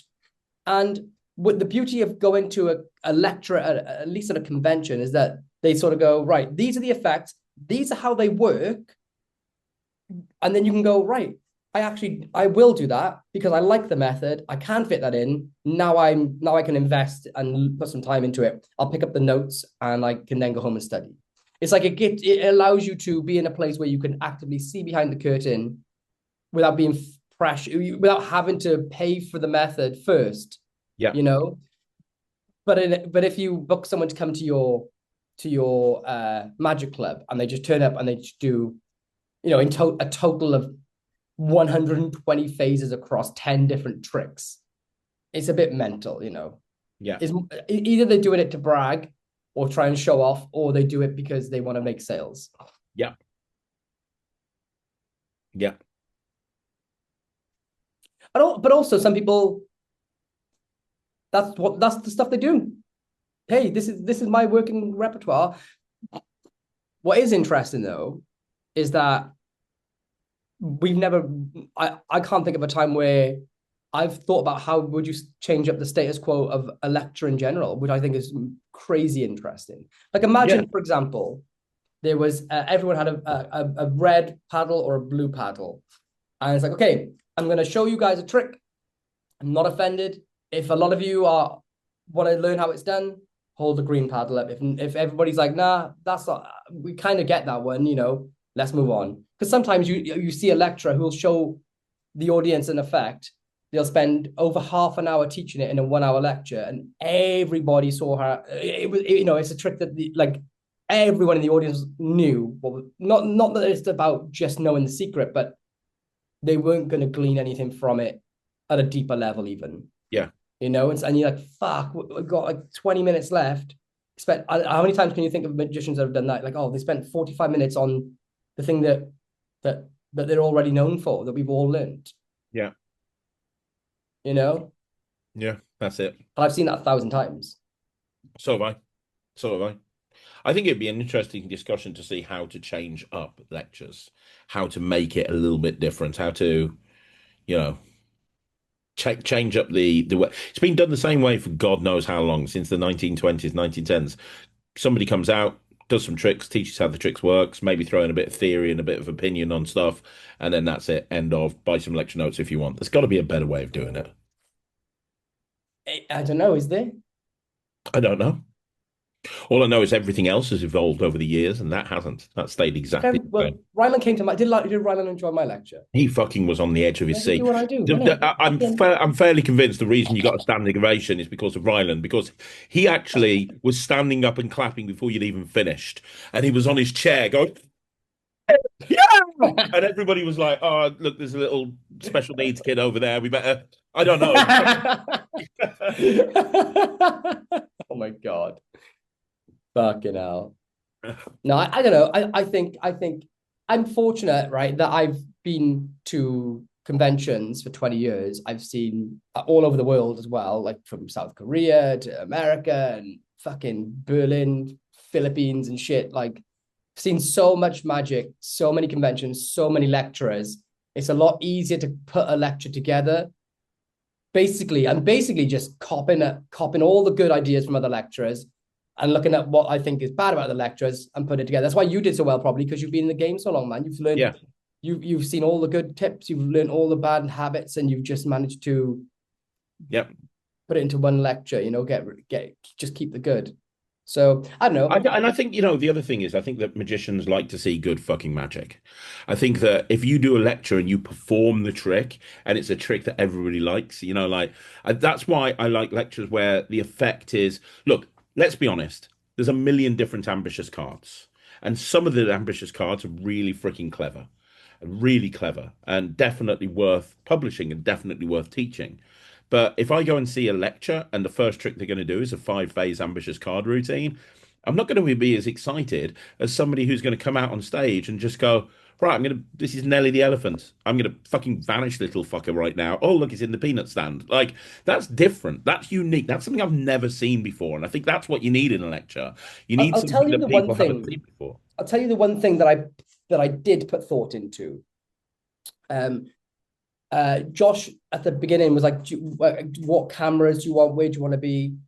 And everything. And I said, I'm okay. What I want basically is camera on me here the entire time. I don't want the overhead camera. I don't need anything else. And because I thought long and hard about the venue and where I would be seen. So I sometimes see lecturers come up and they do a full card routine sat at the table. In a lecture hall, like 400 people all sat at the same height and nobody can see above each other's heads. And then the magician comes up and just does like card magic on a flat surface where the cards are all flat. And no one can really see it. And I've seen magicians do coin magic down at their waist or card magic down at their crotch the entire way through.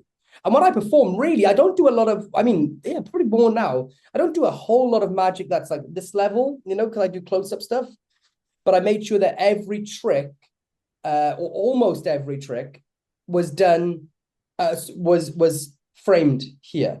Yeah, I did notice that, actually. That was super smart. And so the only one that wasn't... The hole was here. The cards together was here. Yeah. The triumph was done in the hands of the spectator who was holding them up And the here. only one that wasn't was the elephant. And you went over to another table that was raised up, and you said to them very specifically, "Bring the camera in and get it right on the table." Yeah. That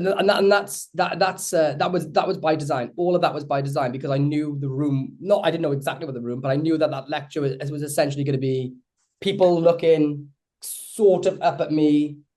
But you've shot so many you've shot so many tutorials now, and you've produced so many tricks for other people through the various different companies that you've worked for, and you obviously understand video editing and video and where people need to be able to say that's something that you would think of that frankly I wouldn't. Every time I go and do a lecture and somebody's like, "How do you want the camera?" I was like, "Oh, if they could see me, I'd be a fucking bonus." Yeah. But, you know, I see it as like free praise in a way, in terms of like, I think that, so two things in my lecture that helped possibly people enjoy it for free. Like, so by choice of trick positioning, framing, and knowing that a lot of tricks is going to go down well versus 2 hours of theory or something, like that's essentially like every single one of us can do that. Like, but I think it helps like elevate what you do to another level in a sense that like I'm not doing, it's like it's a completely free, it's a free level, it's a free way to level up your lecture just by thinking of little tiny details like that. Do you know what I mean? Yeah, I do. Yeah, absolutely. Like what I'm saying is I definitely was not the best magician or lecturer of the weekend. That's a fact. But people may have enjoyed my lecture more from their seat, purely because I may have done more tricks, which everybody wants more tricks, and they could see me. Yeah. You know, I'm just throwing out things, but that, you know, so sometimes you just sort of get given praise for stuff which doesn't really deserve praise in a way. You know what I mean? I don't know what I'm saying. It's definitely worth thinking about 100%. And the bottom line is you got a standing ovation. People fucking loved you. I feel sick on my insides. I just remember, I remember thinking about one of the most memorable images I have of the session is Andy Gladwin doing his add a number routine, and he had these cards that were basically ambergram. Yeah, I remember that. Cards, and they were big, and he basically took a card trick, which was like a magic square, I think it is, and he made it like up here. And I always remember it was in the session in Cheltenham. I think it was the last year they did it there. And it's one of those little like Polaroid images I have in my head of like, oh, this is that he found the way to make it go from like here to up here. And I always remember thinking that was such an important thing to do when you're lecturing. So I kind of kept that in mind and sort of channeled the Gladders. That's how it's disgusting. Channel the Gladders. Anyway, right. What else did we have on the Sunday?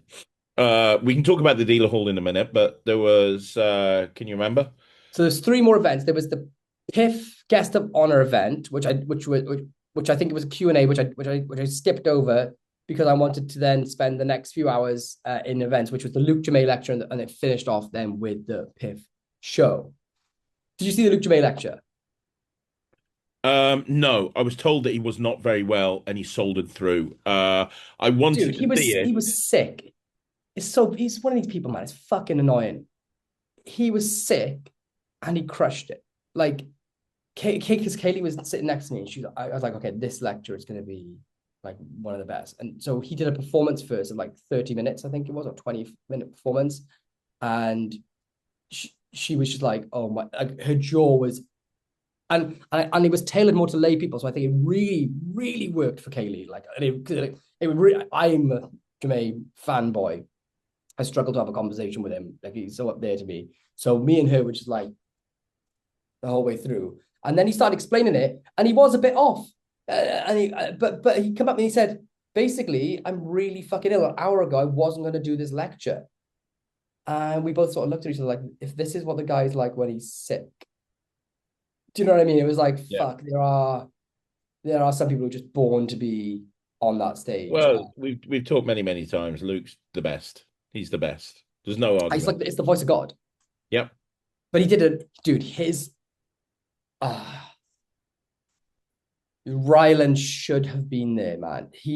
I don't really like the egg bag. The only time I've ever really, only time I've seen it done live to lay people was Kieran Johnson's one, and it was fucking astounding. He only does two phases, and he had these people eating at the palm of his hand.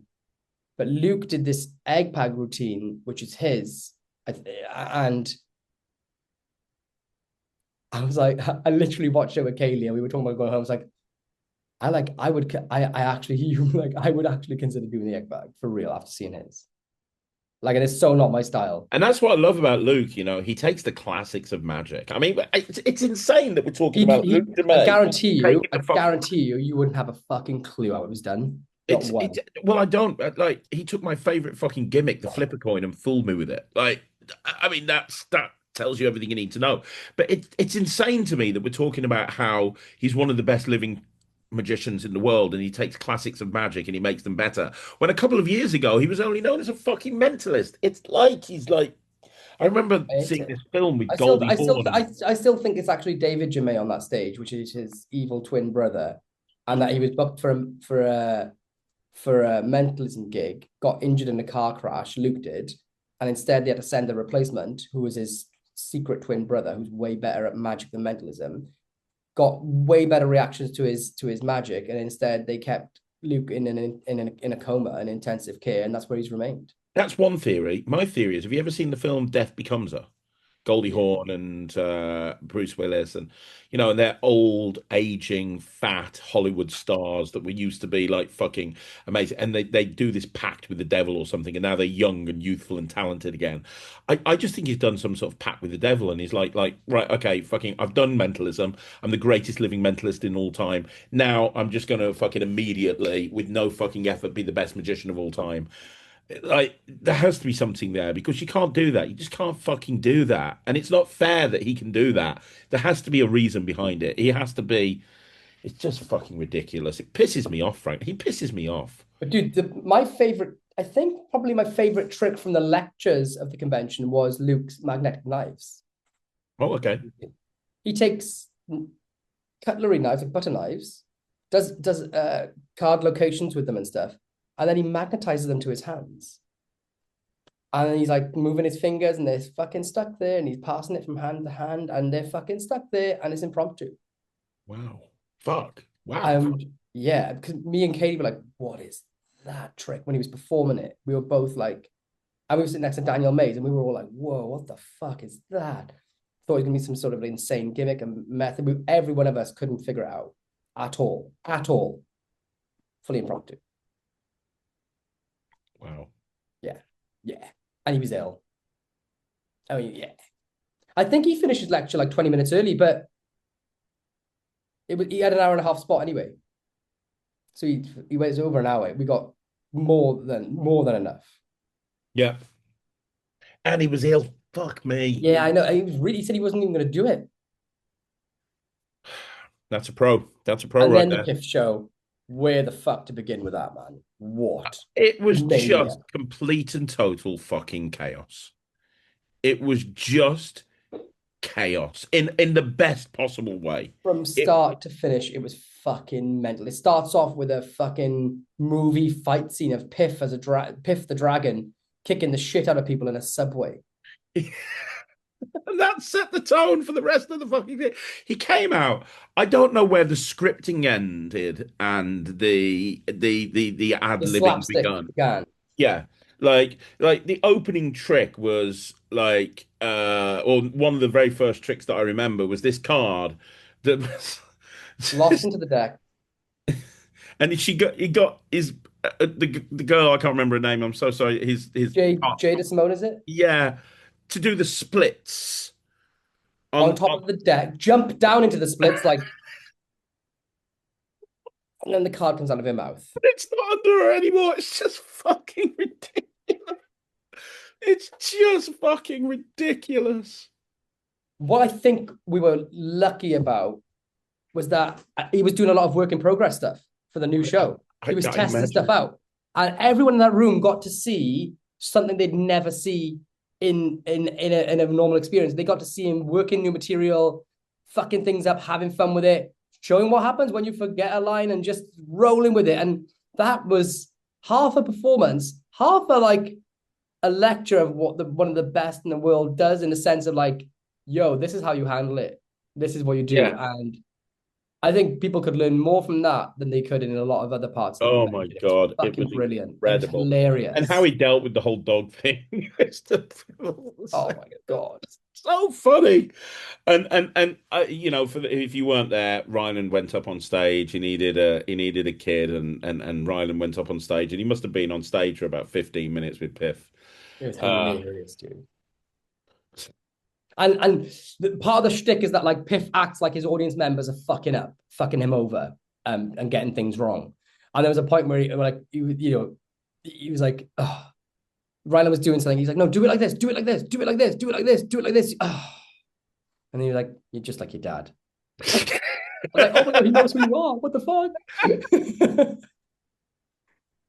It was mental. He was like, he had Marvin. You know what was funny? You know that thing that he did on Ryland where he's getting him to read the cards and he goes, I can't read and blah blah blah blah blah. Yeah. Ryland, because obviously Ryland's got Piff's book. And he's read it from cover to get. He's a huge Piff Magic Dragon fan. And that trick was described in the book. And as soon as you read it, he's like, I'm going to do this. So Ryland's been doing that in his show for the last year.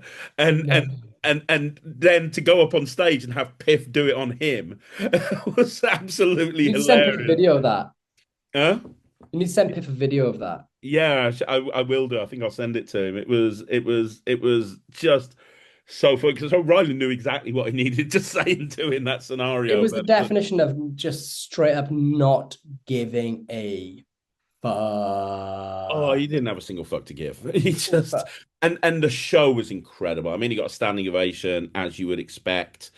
What a finale! You know, one of my favorite moments was when I say he didn't give a fuck, it wasn't he was lazy. Like part of his shtick is that he don't give a fuck. Hence, like when Penn and Teller in his first ever Fool Us, they start talking to him and he just starts eating a banana like, I don't give a fuck. Like, I mean... I love the moment where he had that guy pick a card and it was the wrong card. It got somebody to name a card and just all the lights went down and that song was playing, you know, like, what the fuck is wrong with you? What the fuck? That's the bit I remember most as well. Yeah, you've got like 7 people like Andy Glavin, Joshua J, Morton Christensen, Jada Simone, walked up to this audience member. They all started shining a torch in his face. The lights go dark and there was a song playing, what the fuck is wrong with you? Or something, over and over for like a minute straight.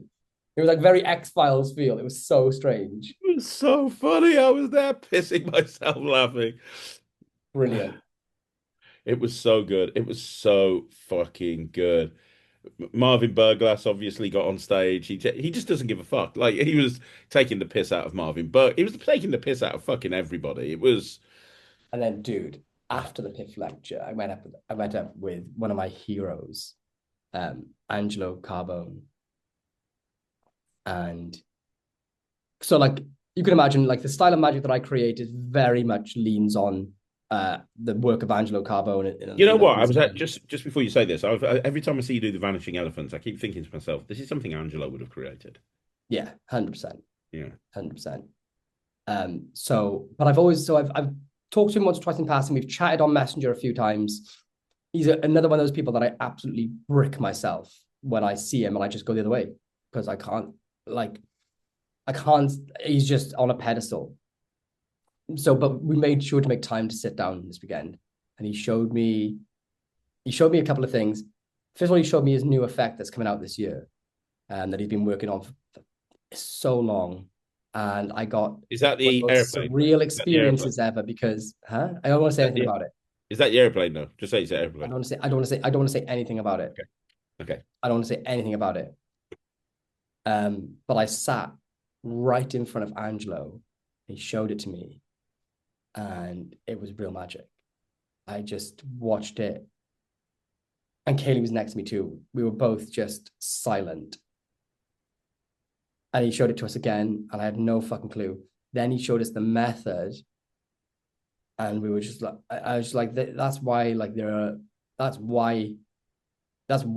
Yeah, I literally couldn't. I mean, incredible.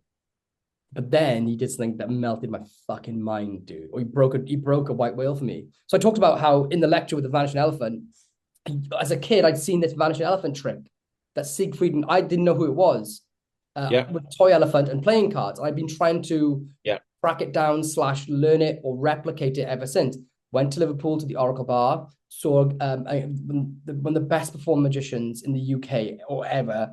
Man places a toy elephant down, does a routine, and then at some point during the routine, the toy elephant vanishes with sleight of hand. And I said, oh my fucking God, that's a white whale trick of mine. Like, and it just basically made me go off and start like obsessing about this thing again. Then I spoke to Alexander McAleer. I said, am I mental? Did I really see this toy elephant vanish with playing cards as a kid? And he linked me straight to it, Siegfried and Roy, 1994. And that sort of led to, that was the progression of the vanishing elephant as it is right here, right? That tracking down of that clip from 1994, I have a handful of mental tricks like that I've been looking for. Well, one of these things that I saw when I was about 13, 14 years old was on the Magic Video Depot. There was a video of a playing card held by a magician between his thumb and middle finger, as if he's about to do a pirouette with the card. And he flicks the card spins 360 degrees around, right? Thumb still pinching the card in the center with his index finger, so there's no flaps, nothing. And the card visually changes, right? I saw that on the Magic Video Depot. Well, would have been 20 plus years ago, because it wasn't on YouTube, right?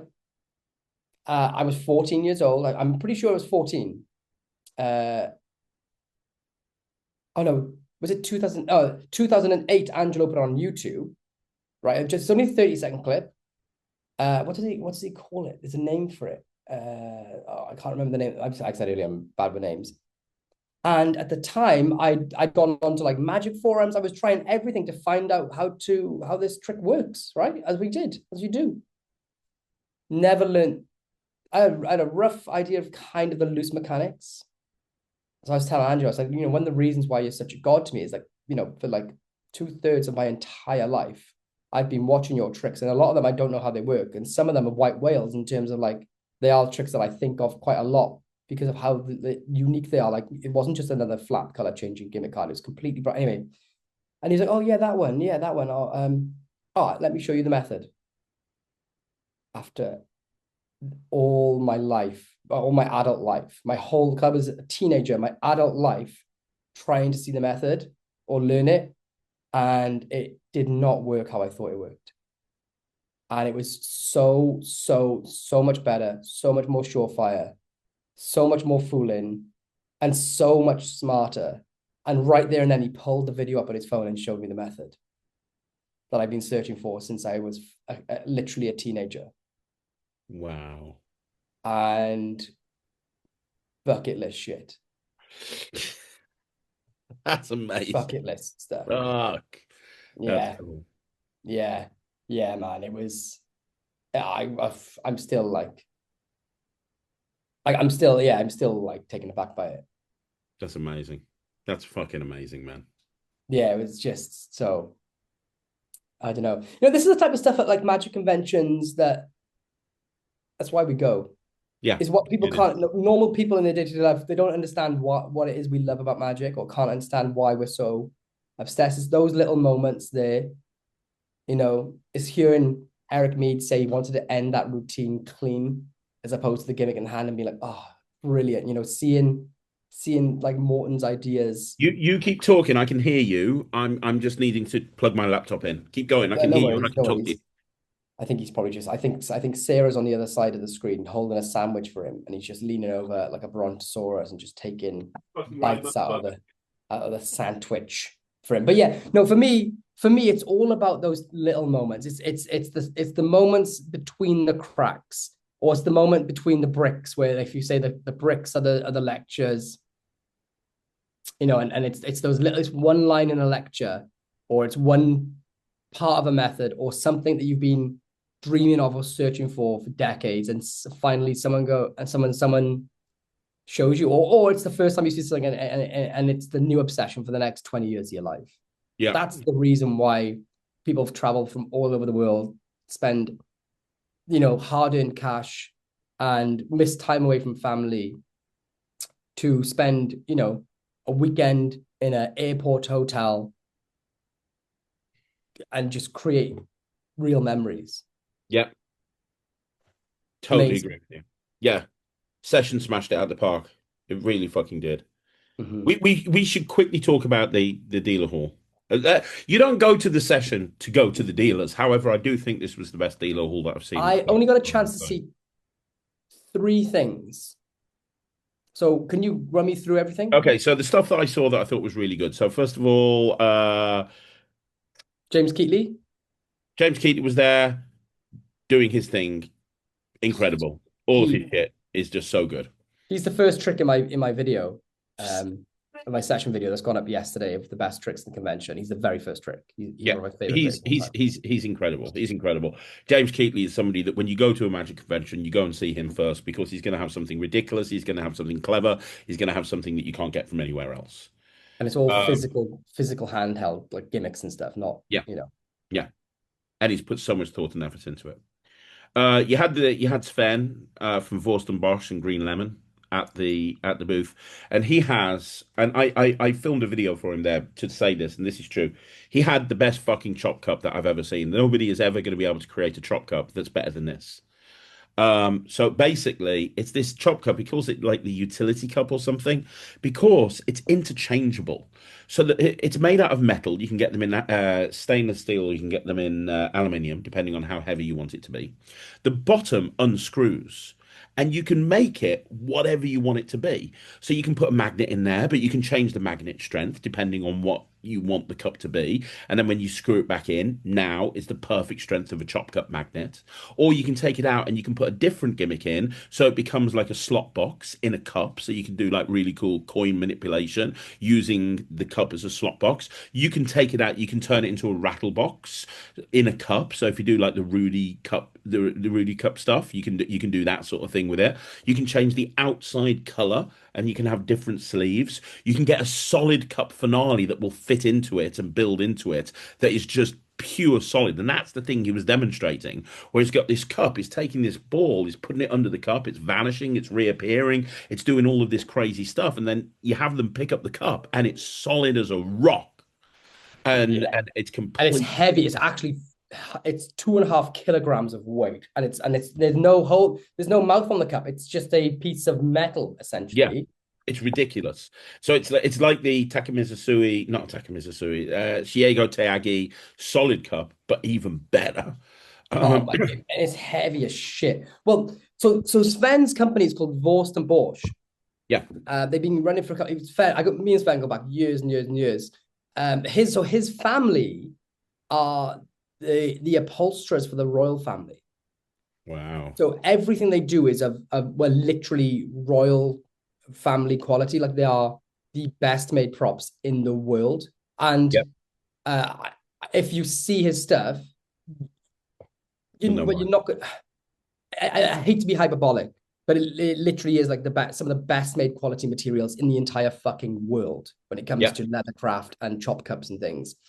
And so this whole new system that he's got is it's called the hybrid system, and it's basically you can, like Craig said, you can make your chop cup be anything you want, but it doesn't look like it's something that's modular. So whatever the thing you decide you want it to be, that's how it looks fully finished. You can also customize like the choice of colors of like the leather band that goes around the leather sleeve or jacket that goes around your chop cups, and all that can be interchangeable with your whole close-up pads and all the other things.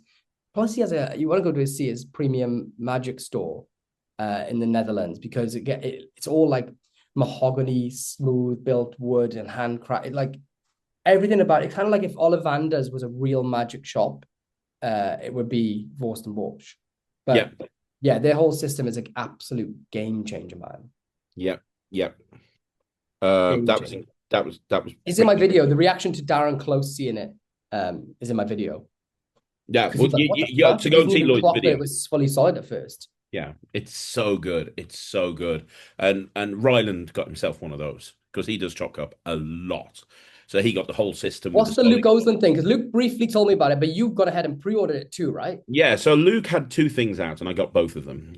So the first thing is, and he's launching it officially at Blackpool, is this thing called the Drink Act, and it's incredible. So you get four menus with it, four like you know, like when you go into a bar and you've got like drinks menus, long, thin, cardboardy things with Yeah. lots of drinks in there, like cocktails and spirits and beer and stuff. So it's designed for a stage performer. He hands three of these menus out to three members of the audience, and he says, "Look, you think of any cocktail, you think of any beer, you think of any beer." And he's got the last one for himself, which he's showing as he's explaining what to do. So they're all thinking, just purely thinking of a drink. And he's like, "Right, we're going to start with you." And imagine a tossed out deck, but with drinks. So he says, "We're going to start with you." And he takes his menu and he goes, "Watch this. What were you thinking of?" And they go, "Peroni." And he pulls the menu away. Now he's got a real full bottle of Peroni. And he puts it down on the table and he goes, "Right, what were you thinking of?" And they go, "Budweiser." And he goes, "Phew." And now he's got a bottle of Budweiser. And then he goes to the third person. He goes, "What were you thinking of?" And let's say they say, sex on a beach or whatever. And he goes, "Phew." And he's got a can of Pepsi Max. And he goes, "Ah, fuck." And then he opens up a glass and he pours out the Pepsi, but it's now a cocktail, and it's the cocktail they're thinking of, and it's FYI, Luke Ozan is a Edinburgh Fringe. He has a theatre show. He's a proper on stage, one of these people that just does this is hundreds of directly out of his act. This is directly out of his It's act. not like something some kids made up and just started shelling out. No. Like this is like he does this over and over and over and works on real crowds. Directly out of his act. And talk about pack small, plays big. You can get the bottles from a venue, or you can prep them ahead of time. It's just a couple of bottles and a can, and these menus take up no space, and you've got like a 10-minute act. It's fucking incredible. And then the other thing that he had, which he's done in conjunction with Thomas More. If you don't know who Thomas More is, he's probably one of the best illusion builders in the world. He is responsible for about a third of Ryland's illusion show. He's brought out probably the best borrowed phone to impossible location that I've ever seen for a stage performer. So the idea is that there's this stand on stage and there's a cloth over it, so you don't know what's under there. And at some point, he gets somebody up on stage and they bring their phone and he puts it in a handkerchief and he gets them to hold onto it through the handkerchief. He then brings out a bucket of water and he says, "Right, I've been working on this levitating phone. I'm so confident it's going to work. I'm going to have you hold the phone over the bucket and we're going to count you down. And when we get to the end of the countdown, you're going to let go of your phone over the bucket of water and we're going to be absolutely fine. It's going to levitate. It's not going to go wrong. Obviously, if your phone does land in the water, we're going to have problems. But don't worry, because over here," and he pulls the cloth off this thing that's been on stage the whole time, "I've got some rice, because everyone knows if it gets wet, rice will fix it." And he's got this plexi on this stand, hanging off this stand is a plexiglass container full of fucking rice. So he's like, "Right, okay, let's do this." So he's holding the phone over the bucket and he's like, "Right, 5, 4, 3, 2, 1." And he lets go, the guy lets go of the phone, or the woman gets out of the phone, the assistant lets go of the phone, and you hear a splash. And then he goes, "Oh, fuck hell, shit." Dear. And then he goes, "Well, hang on, do you see your phone?" And now they look in the thing and the phone's like, they heard it splash in. They heard it. Method is genius. Oh, it really is. But now there's no fucking phone there. He's going, "Oh, I don't know what's happened to your phone. Can somebody call it?" So he gets somebody to call their phone. And then over at the container of rice, you just see it glowing and you hear this music coming from it, whatever their phone signal is. And he goes, "Hang on a minute. Now, underneath this whole thing, there's like a bowl." So he pulls out this cork, and all of the rice comes flooding out into the bowl. And as it does, you see that inside this plexiglass case, there's another see-through case wrapped up with like a bazillion rubber bands, and inside there is their phone ringing. And he's like, "You take it off the clip yourself. You open it up. You reach in. You take out the other box. You take the elastic bands off. You reach in. Is that your phone?" Fucking incredible. Imagine, yeah, just be able to take that and put it into your act. And it's designed to fly on. Luke does it in his show where he's flying onto cruises. So it's designed to just literally fit into some hand luggage. Wow. Yeah, and Luke's a super creative genius too. Yes, he is. Well, we all know what he did as a kid when he was like creating some of the most insane close-up visual magic ever. And then one day he thought, "Fuck it, I'm going to be a performer." And then he bossed that as well. Like, he's just talk about overachiever. He goes. Yeah. But that was a highlight for me, and immediately I was like, "Yep, I think I will have one of those. That is right up my street. So that was great. My friend who I've put through college, I've put his kids through college, I think at this point, Phil Smith. The amount of money Really bad. I've spent with that motherfucker. Phil Smith has got two tricks out. This one he fooled me with completely. This has just come out. I'm learning this at the moment. Stegosaurus Pro. It's basically designed to look like a word game, well, jumbled. It's designed Yeah. to look like a word game. So you have all of these different cards with different letters on, and then you've got all of these cards with different words on, and it's an actual game that you can play. But he can do this three-phase routine with these where he's able to tell people the words that they're thinking of. It's really smart. So he's got that. And then I know you love astrology. I don't know I was anything literally about looking up something to do with astrology as you said that. I'm looking at the word astrology on my screen. Jung Star. I don't know anything about it. He said, this is one of my favorite things that I've come up with. It's by Phil Smith, and it is, as it says, a zodiac divination with an incredible, completely invisible method. Star is a collaboration between Alex Ward and Phil Smith that blends psychology with elegant mentalism. At its heart, it's a Jung-inspired personality test, beautifully rendered with exquisite artwork that allows you to lead someone to a moment of self-discovery, only to reveal with impossible accuracy their star sign, even though they've never mentioned it, never wrote it down, never told it to you. Simple to perform, strikingly personal, and unlike anything your audience has experienced before. What? How does this? Do I you don't see the know. effect? It's still in the thing. I was going to go back and have him show it me because I just kind of Phil is one of those people that I just buy his stuff sight Yeah, unseen. yeah, brilliant. So I was like, "What have you got? What's new? Give it me. I don't need to see it." But he did demo this, and then someone came over and I said, "I'll come back to see this later," and I never went back, unfortunately. Um, but I know Wow. you like star sign divinations. Magic Dream were there. The boys from The Magic boy. Dream. Yeah, they were there and they were doing all of their shtick. They had their Map Plus, their the LED system, the mentalism system, and a bunch of other stuff. They shot. Oh, he's got a trick coming out of Blackpool, Lloyd. That's fucking incredible. He's got a trick coming out of Blackpool that's incredible. What is it? Joanne Tajuni. Um, Imagine it's not the sort of thing that you would do, but if you're a kids entertainer or if you're a family entertainer and you want to do something at a close-up gig for kids, oh my God, it's a coloring book basically built into a deck of cards. So he brings out this deck of cards and it's double blank. He shows them completely. They're double blank. He then takes the top card and he draws something on it. Like let's say he draws a flower. So he draws the flower and he puts it on the top of the deck. So they've seen all the cards are blank. Now there's a drawing of a flower that he's done. And he does this. And now he shows all of the cards and every single card has got a different drawing on. Every single one has got a different drawing on. So he's made all of these drawings appear, lots of different drawings on all of these cards. And then he takes the flower and he goes, watch this. And he blows and now the flower colors in.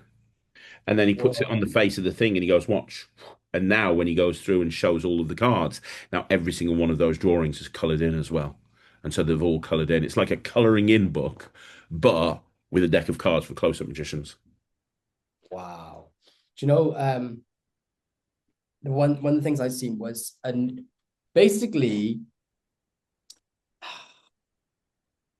there's this thing that's going to make a lot of other apps obsolete. Okay. It's called Mentix by it's on dv-magic.com by Mark Super and Philo. Yeah. Philo. Heard of it. And what this is, and so I don't know about you, but I use for searching for stuff, I use ChatGPT a lot more than Google now. Yeah, actually, yeah. In And I fact, find I'm spending a lot of time and effort within my company as a business owner.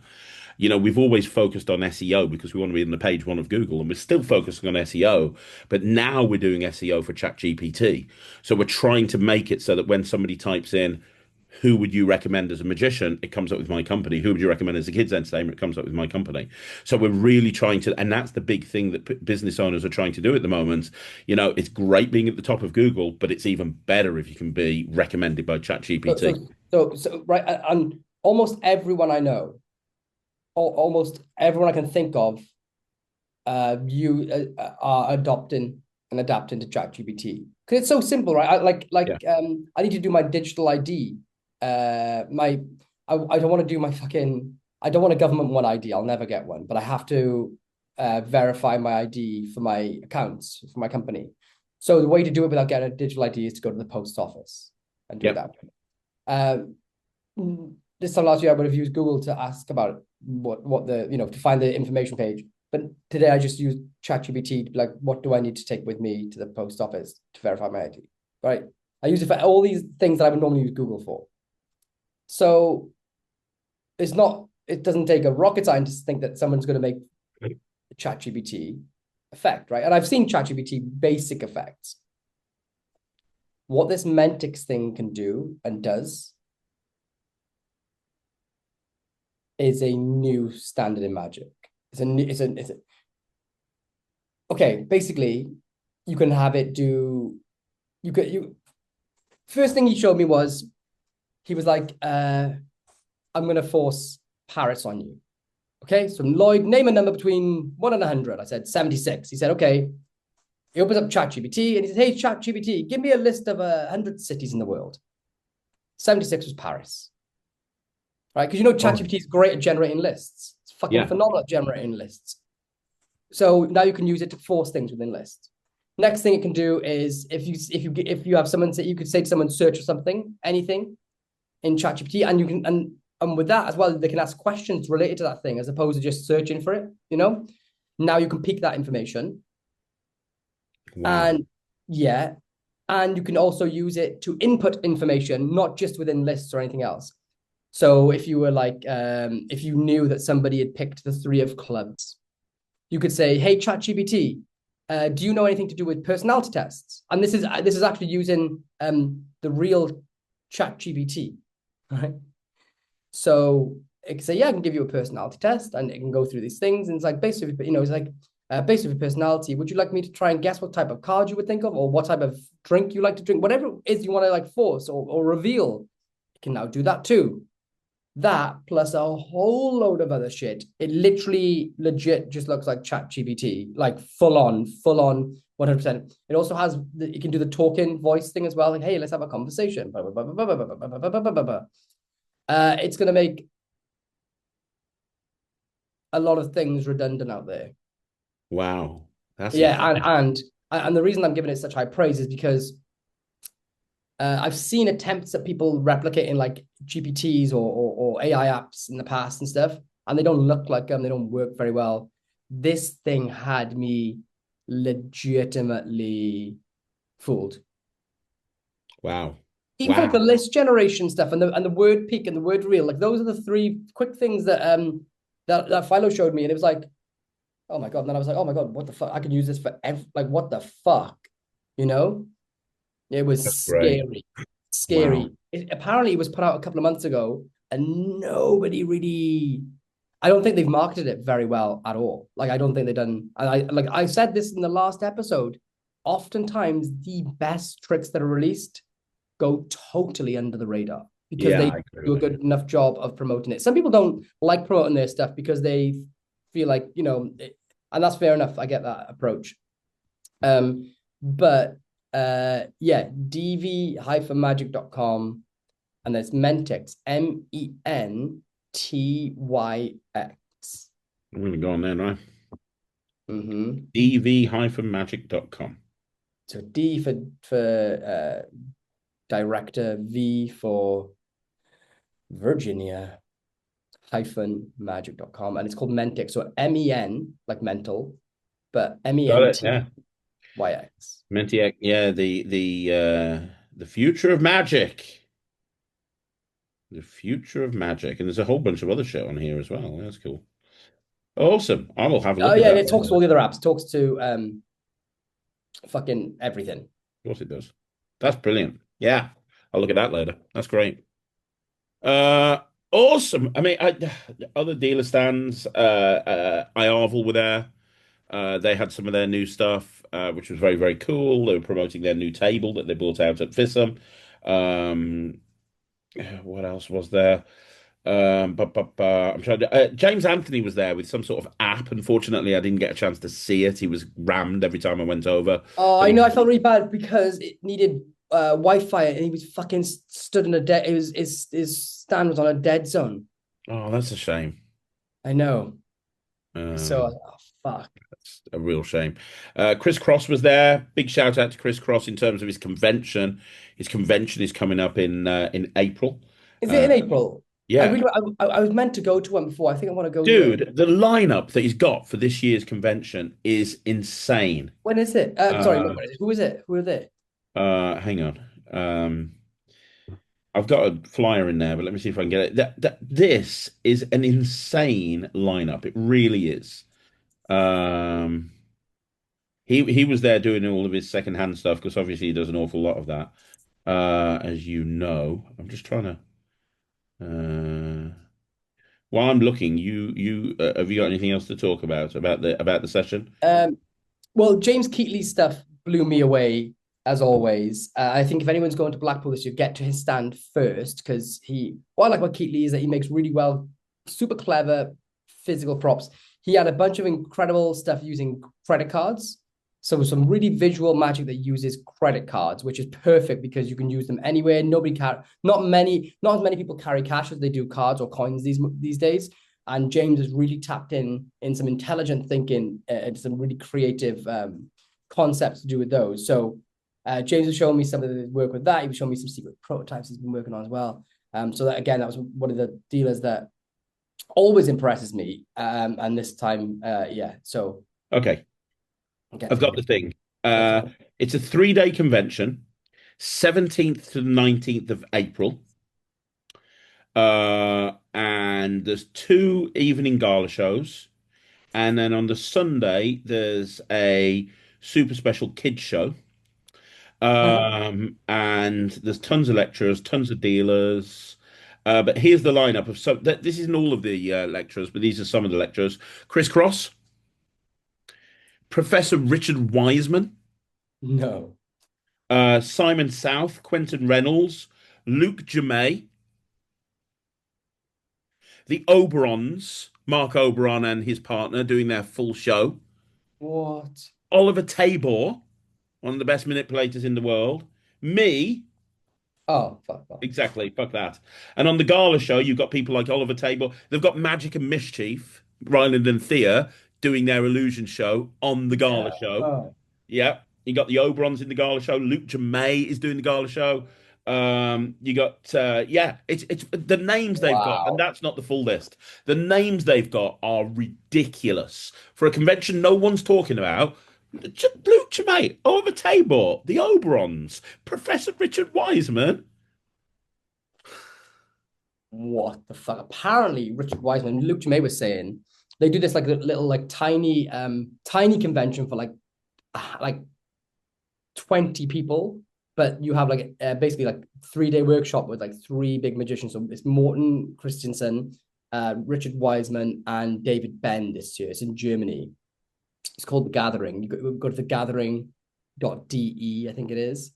But it's like it's only for like elite people like who are serious about magic. And apparently Richard Wiseman's there. He's going to do his theater. He's going to do his act with his partner, I believe, his wife.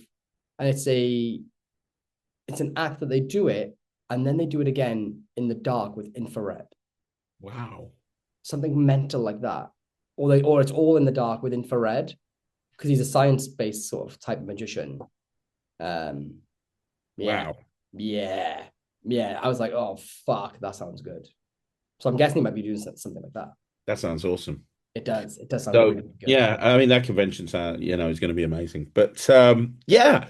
Um Congratulations to Josh and Andy. I mean, basically, I genuinely think this is the best session that I've been to. And I've been to a lot of them. I've been to a lot of them.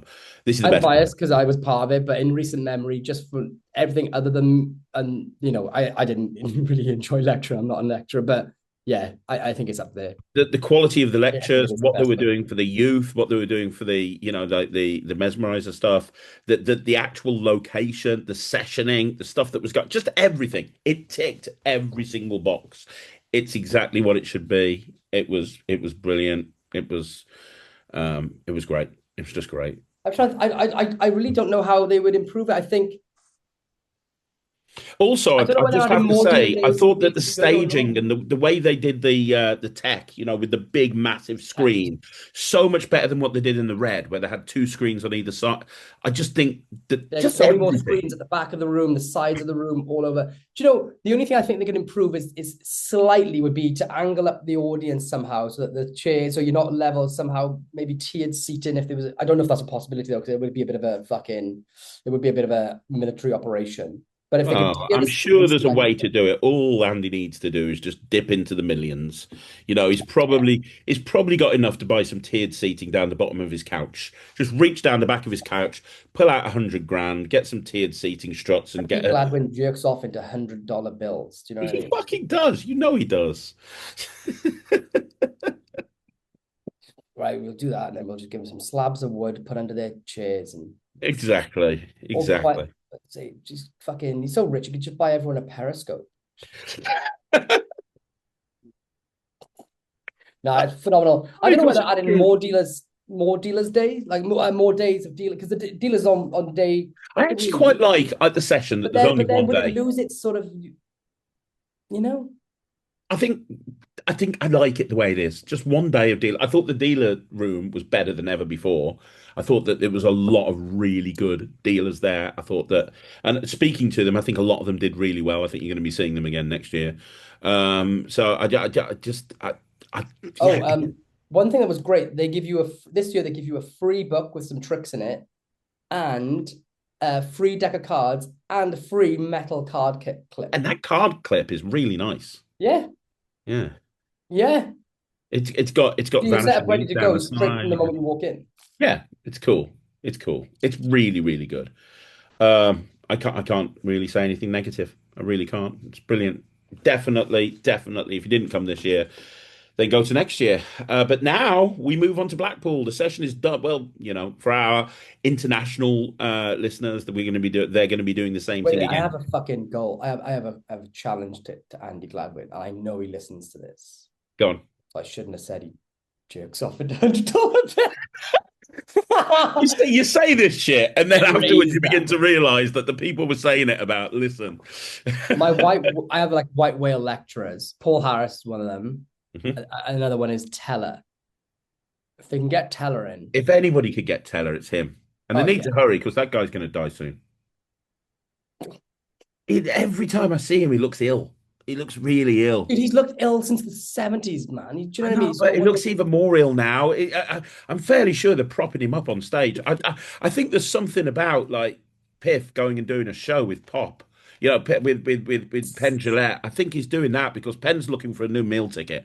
I think that like I think Penn is sitting there going, look, just sitting watching Teller going, you're fucking dead soon, mate. I need to go. I don't want to stop performing. Yeah, I need to come up he with needs to find another some new option. talent.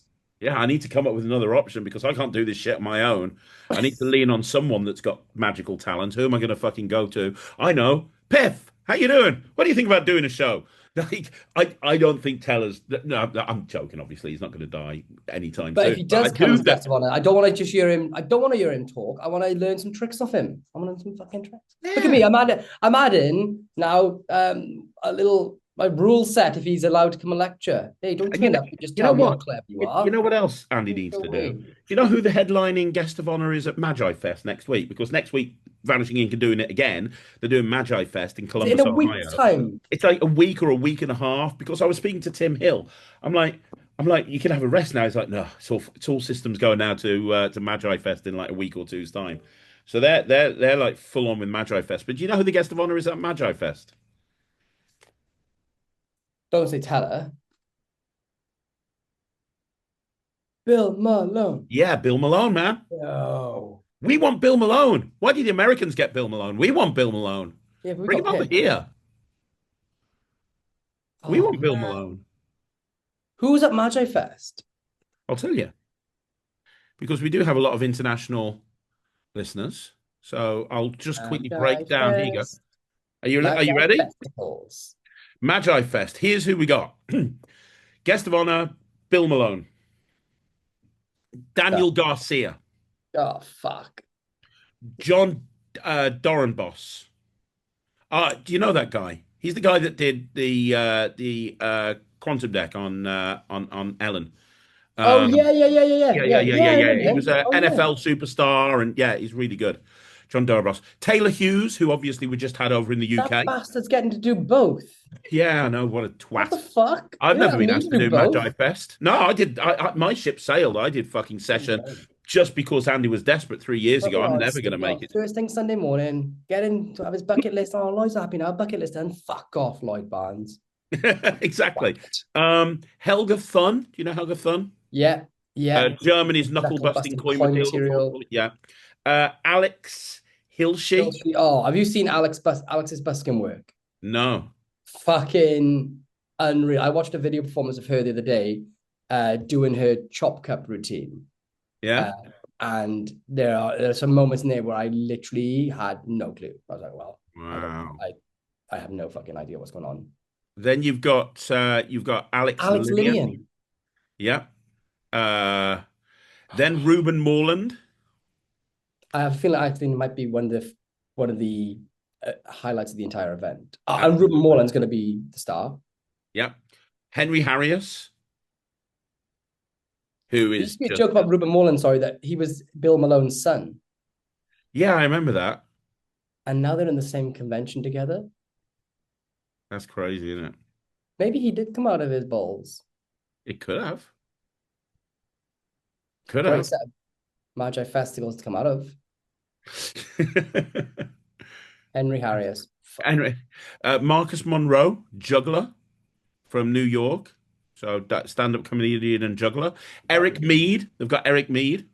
That's unfair. They get him as well. Yeah, they get Eric Mead. The Magic Duo, Jacob Greenwald, Danny Winter, and Charlie Phillips, collectively known as the Duo, even though there's three of them. They're redefining modern magic. They studied under Assy Wind. Whoa. Yeah. Yeah, they'll be great then. Pete McCabe, who obviously is the GOAT. So he's doing both. Okay. Yeah. Oh, now I get it. Now I get it. Yeah. I Now think I you're see one of what's the only happening. ones that aren't doing both. I'm just saying. Yeah. Everyone's going back. Hey, at least you got fucking invited to go and do the session. I just got fucking begged because they literally had no You were option. filler. You were I filler. am. I was literally a filler.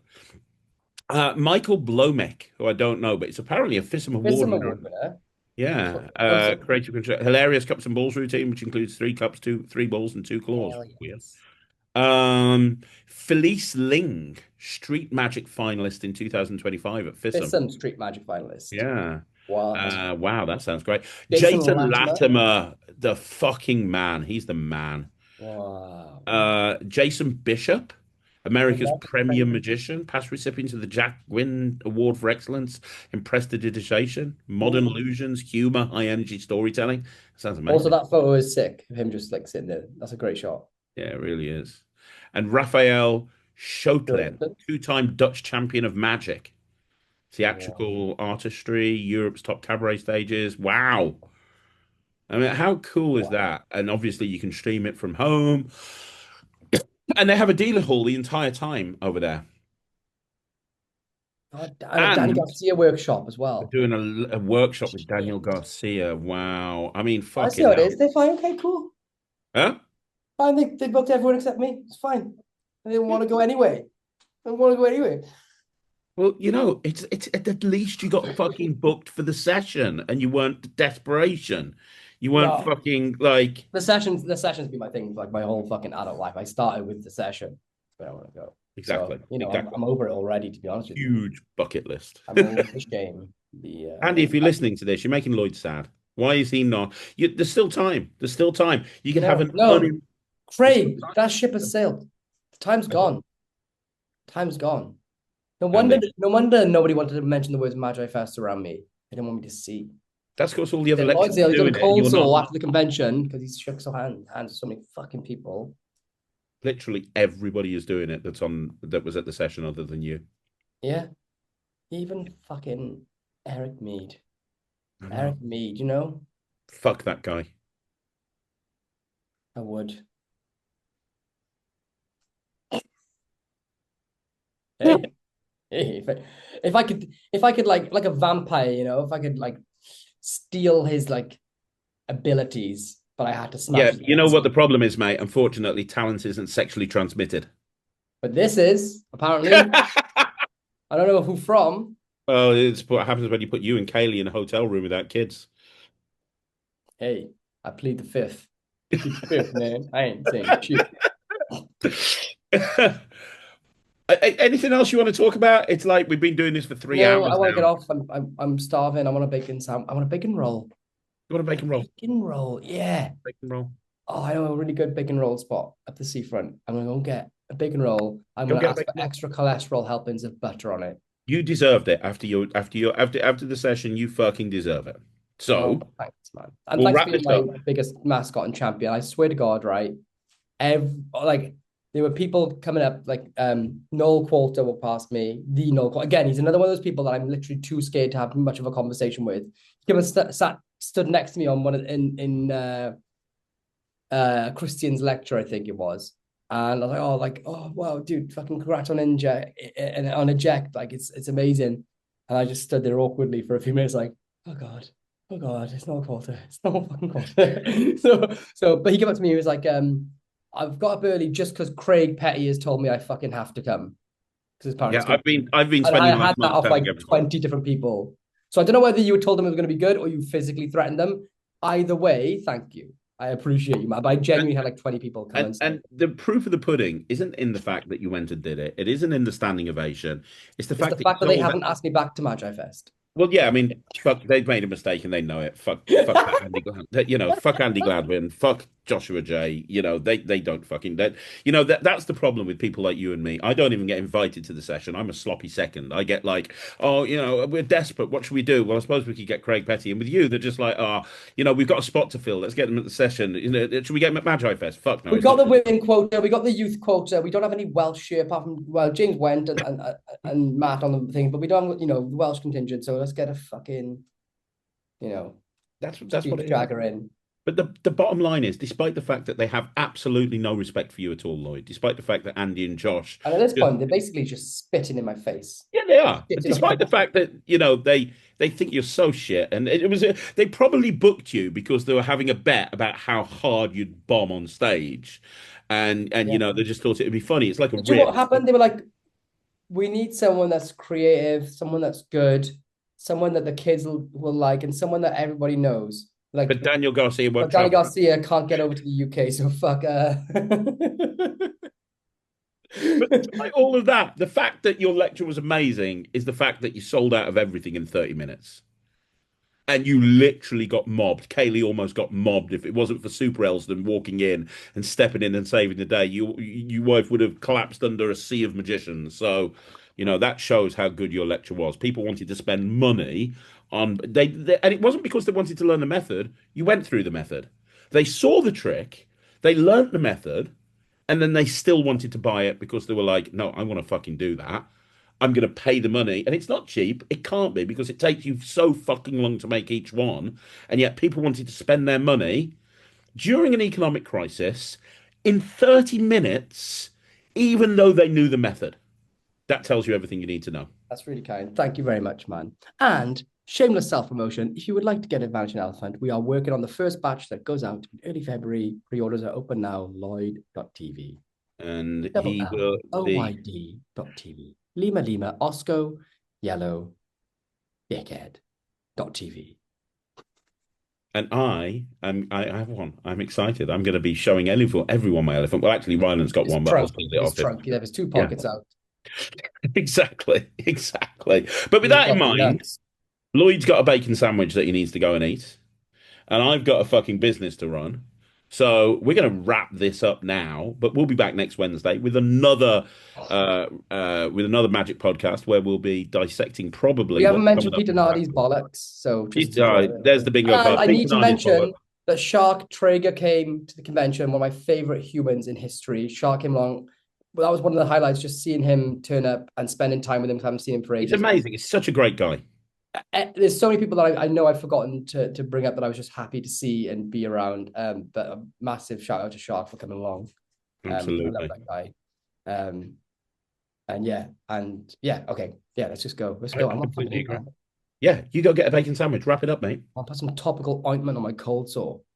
How's that for a Monday morning? You need to fucking put something on that fucker. It's going to be a second head if you're not careful. Wrap it up. Have a shit week, cunts, and don't fuck kids. Absolutely. See it, kid? Don't fuck it. We'll be back again next week. Why did you objectify it by calling it it? I was trying kid, don't fuck it.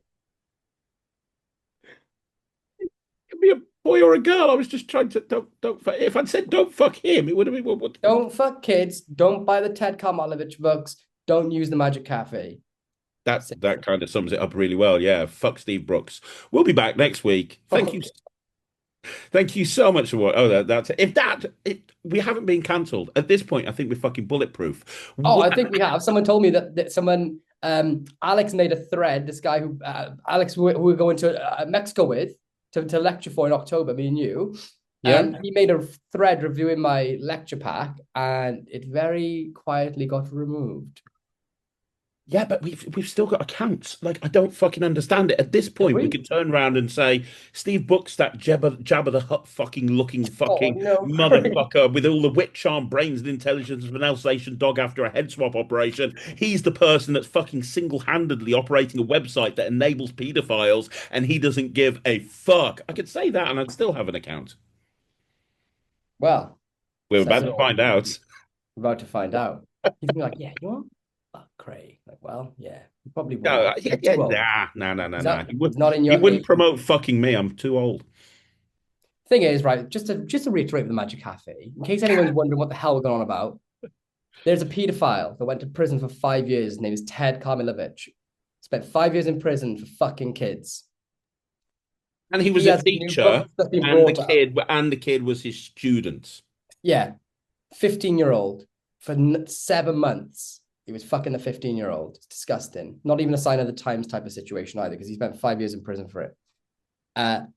He has a book set out, and the Magic Cafe, people are commenting on the Magic Cafe, which is known for being one of the most volatile, hostile, horrible places that you can go to really get your stuff knocked out of you confidence-wise. A hotbed for bullying within Magic, basically. Yep. Any mention of this guy's conviction gets instantly removed. So you can be as horrible to people, bully people as much as you want on there. But if you mention this guy's sexual conviction against children for being a pedophile, that gets removed, but you're allowed to openly talk about his book. So they want you to buy his product. Even if you've been a victim of sexual abuse as a child yourself, or in any way, shape, or form, you could accidentally buy his product based off the censorship of all the information about him without knowing. And it's just abhorrent. So, yeah, the admins are actively removing any post that mentions this guy's a pedophile, but they're letting any other post about him remain.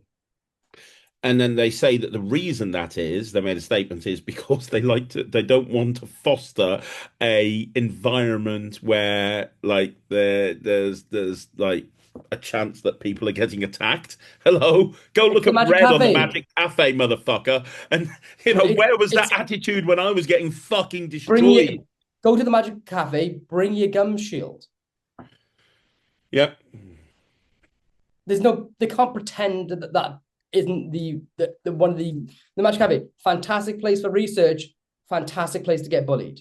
You can't have one. I know there's people that have dropped out of Magic, completely dropped out of Magic. I can literally name 3 off the top of my head without thinking. Because of the Magic Cafe. But if you fuck kids, full-on protection. The admins will give you absolute impunity on there and full protection. Yeah. And as the jerk said, that's what I should have done with Red. I should have just gone and fucked Steve Brooks' mom. Son or daughter. Yeah. Because then they don't want to talk about sex in general. Anything to do with sex. So if I fucked his mom, I'd still be safe. Oh, is it? Yeah. Right. Oh my God. We're making light of it in a way, but it is very fucking serious. Yeah, censorship of anybody's paedophilic crimes is this is why I say it's equally as bad. Yeah. If you enable someone and actively encourage that, because it's encouraging the behavior, right? Hey, if you do this, we won't mention it. We'll let you keep your reputation within the magic and mentalism industry intact. Yeah. As far as we're concerned, we'll cover it up. If you're doing that, then there's only. I'm not saying these guys are nonsense, but it doesn't take Sherlock Holmes to think, well, why are they protecting the pedophiles? And that is why one of the strap lines of the Magic podcast is "Don't fuck kids." That wasn't us that made that. That was the listeners. That was the community. Yeah, don't fuck kids. Don't fuck kids. But with that in mind, he's got a bacon sandwich. I've got actual work to do. You can all fuck off. We'll see you again next week. Have a shit week. Don't fuck kids. I'm Craig. I'm Lloyd. Thanks very much for watching. We're going to see you again soon. Now fuck off. You're going to hate every second of it. Just like Ted Karmalovich's victims. From that, we're out. We apologize for disrupting your normal daily schedule. You may now relax, tuck your deck back in, and resume your regular day-to-day life. Remember to subscribe to be notified the moment each new episode goes live every Wednesday. And join our Facebook group to continue the conversation. The link is in the description to this podcast. Thank you for listening to The Magic Podcast.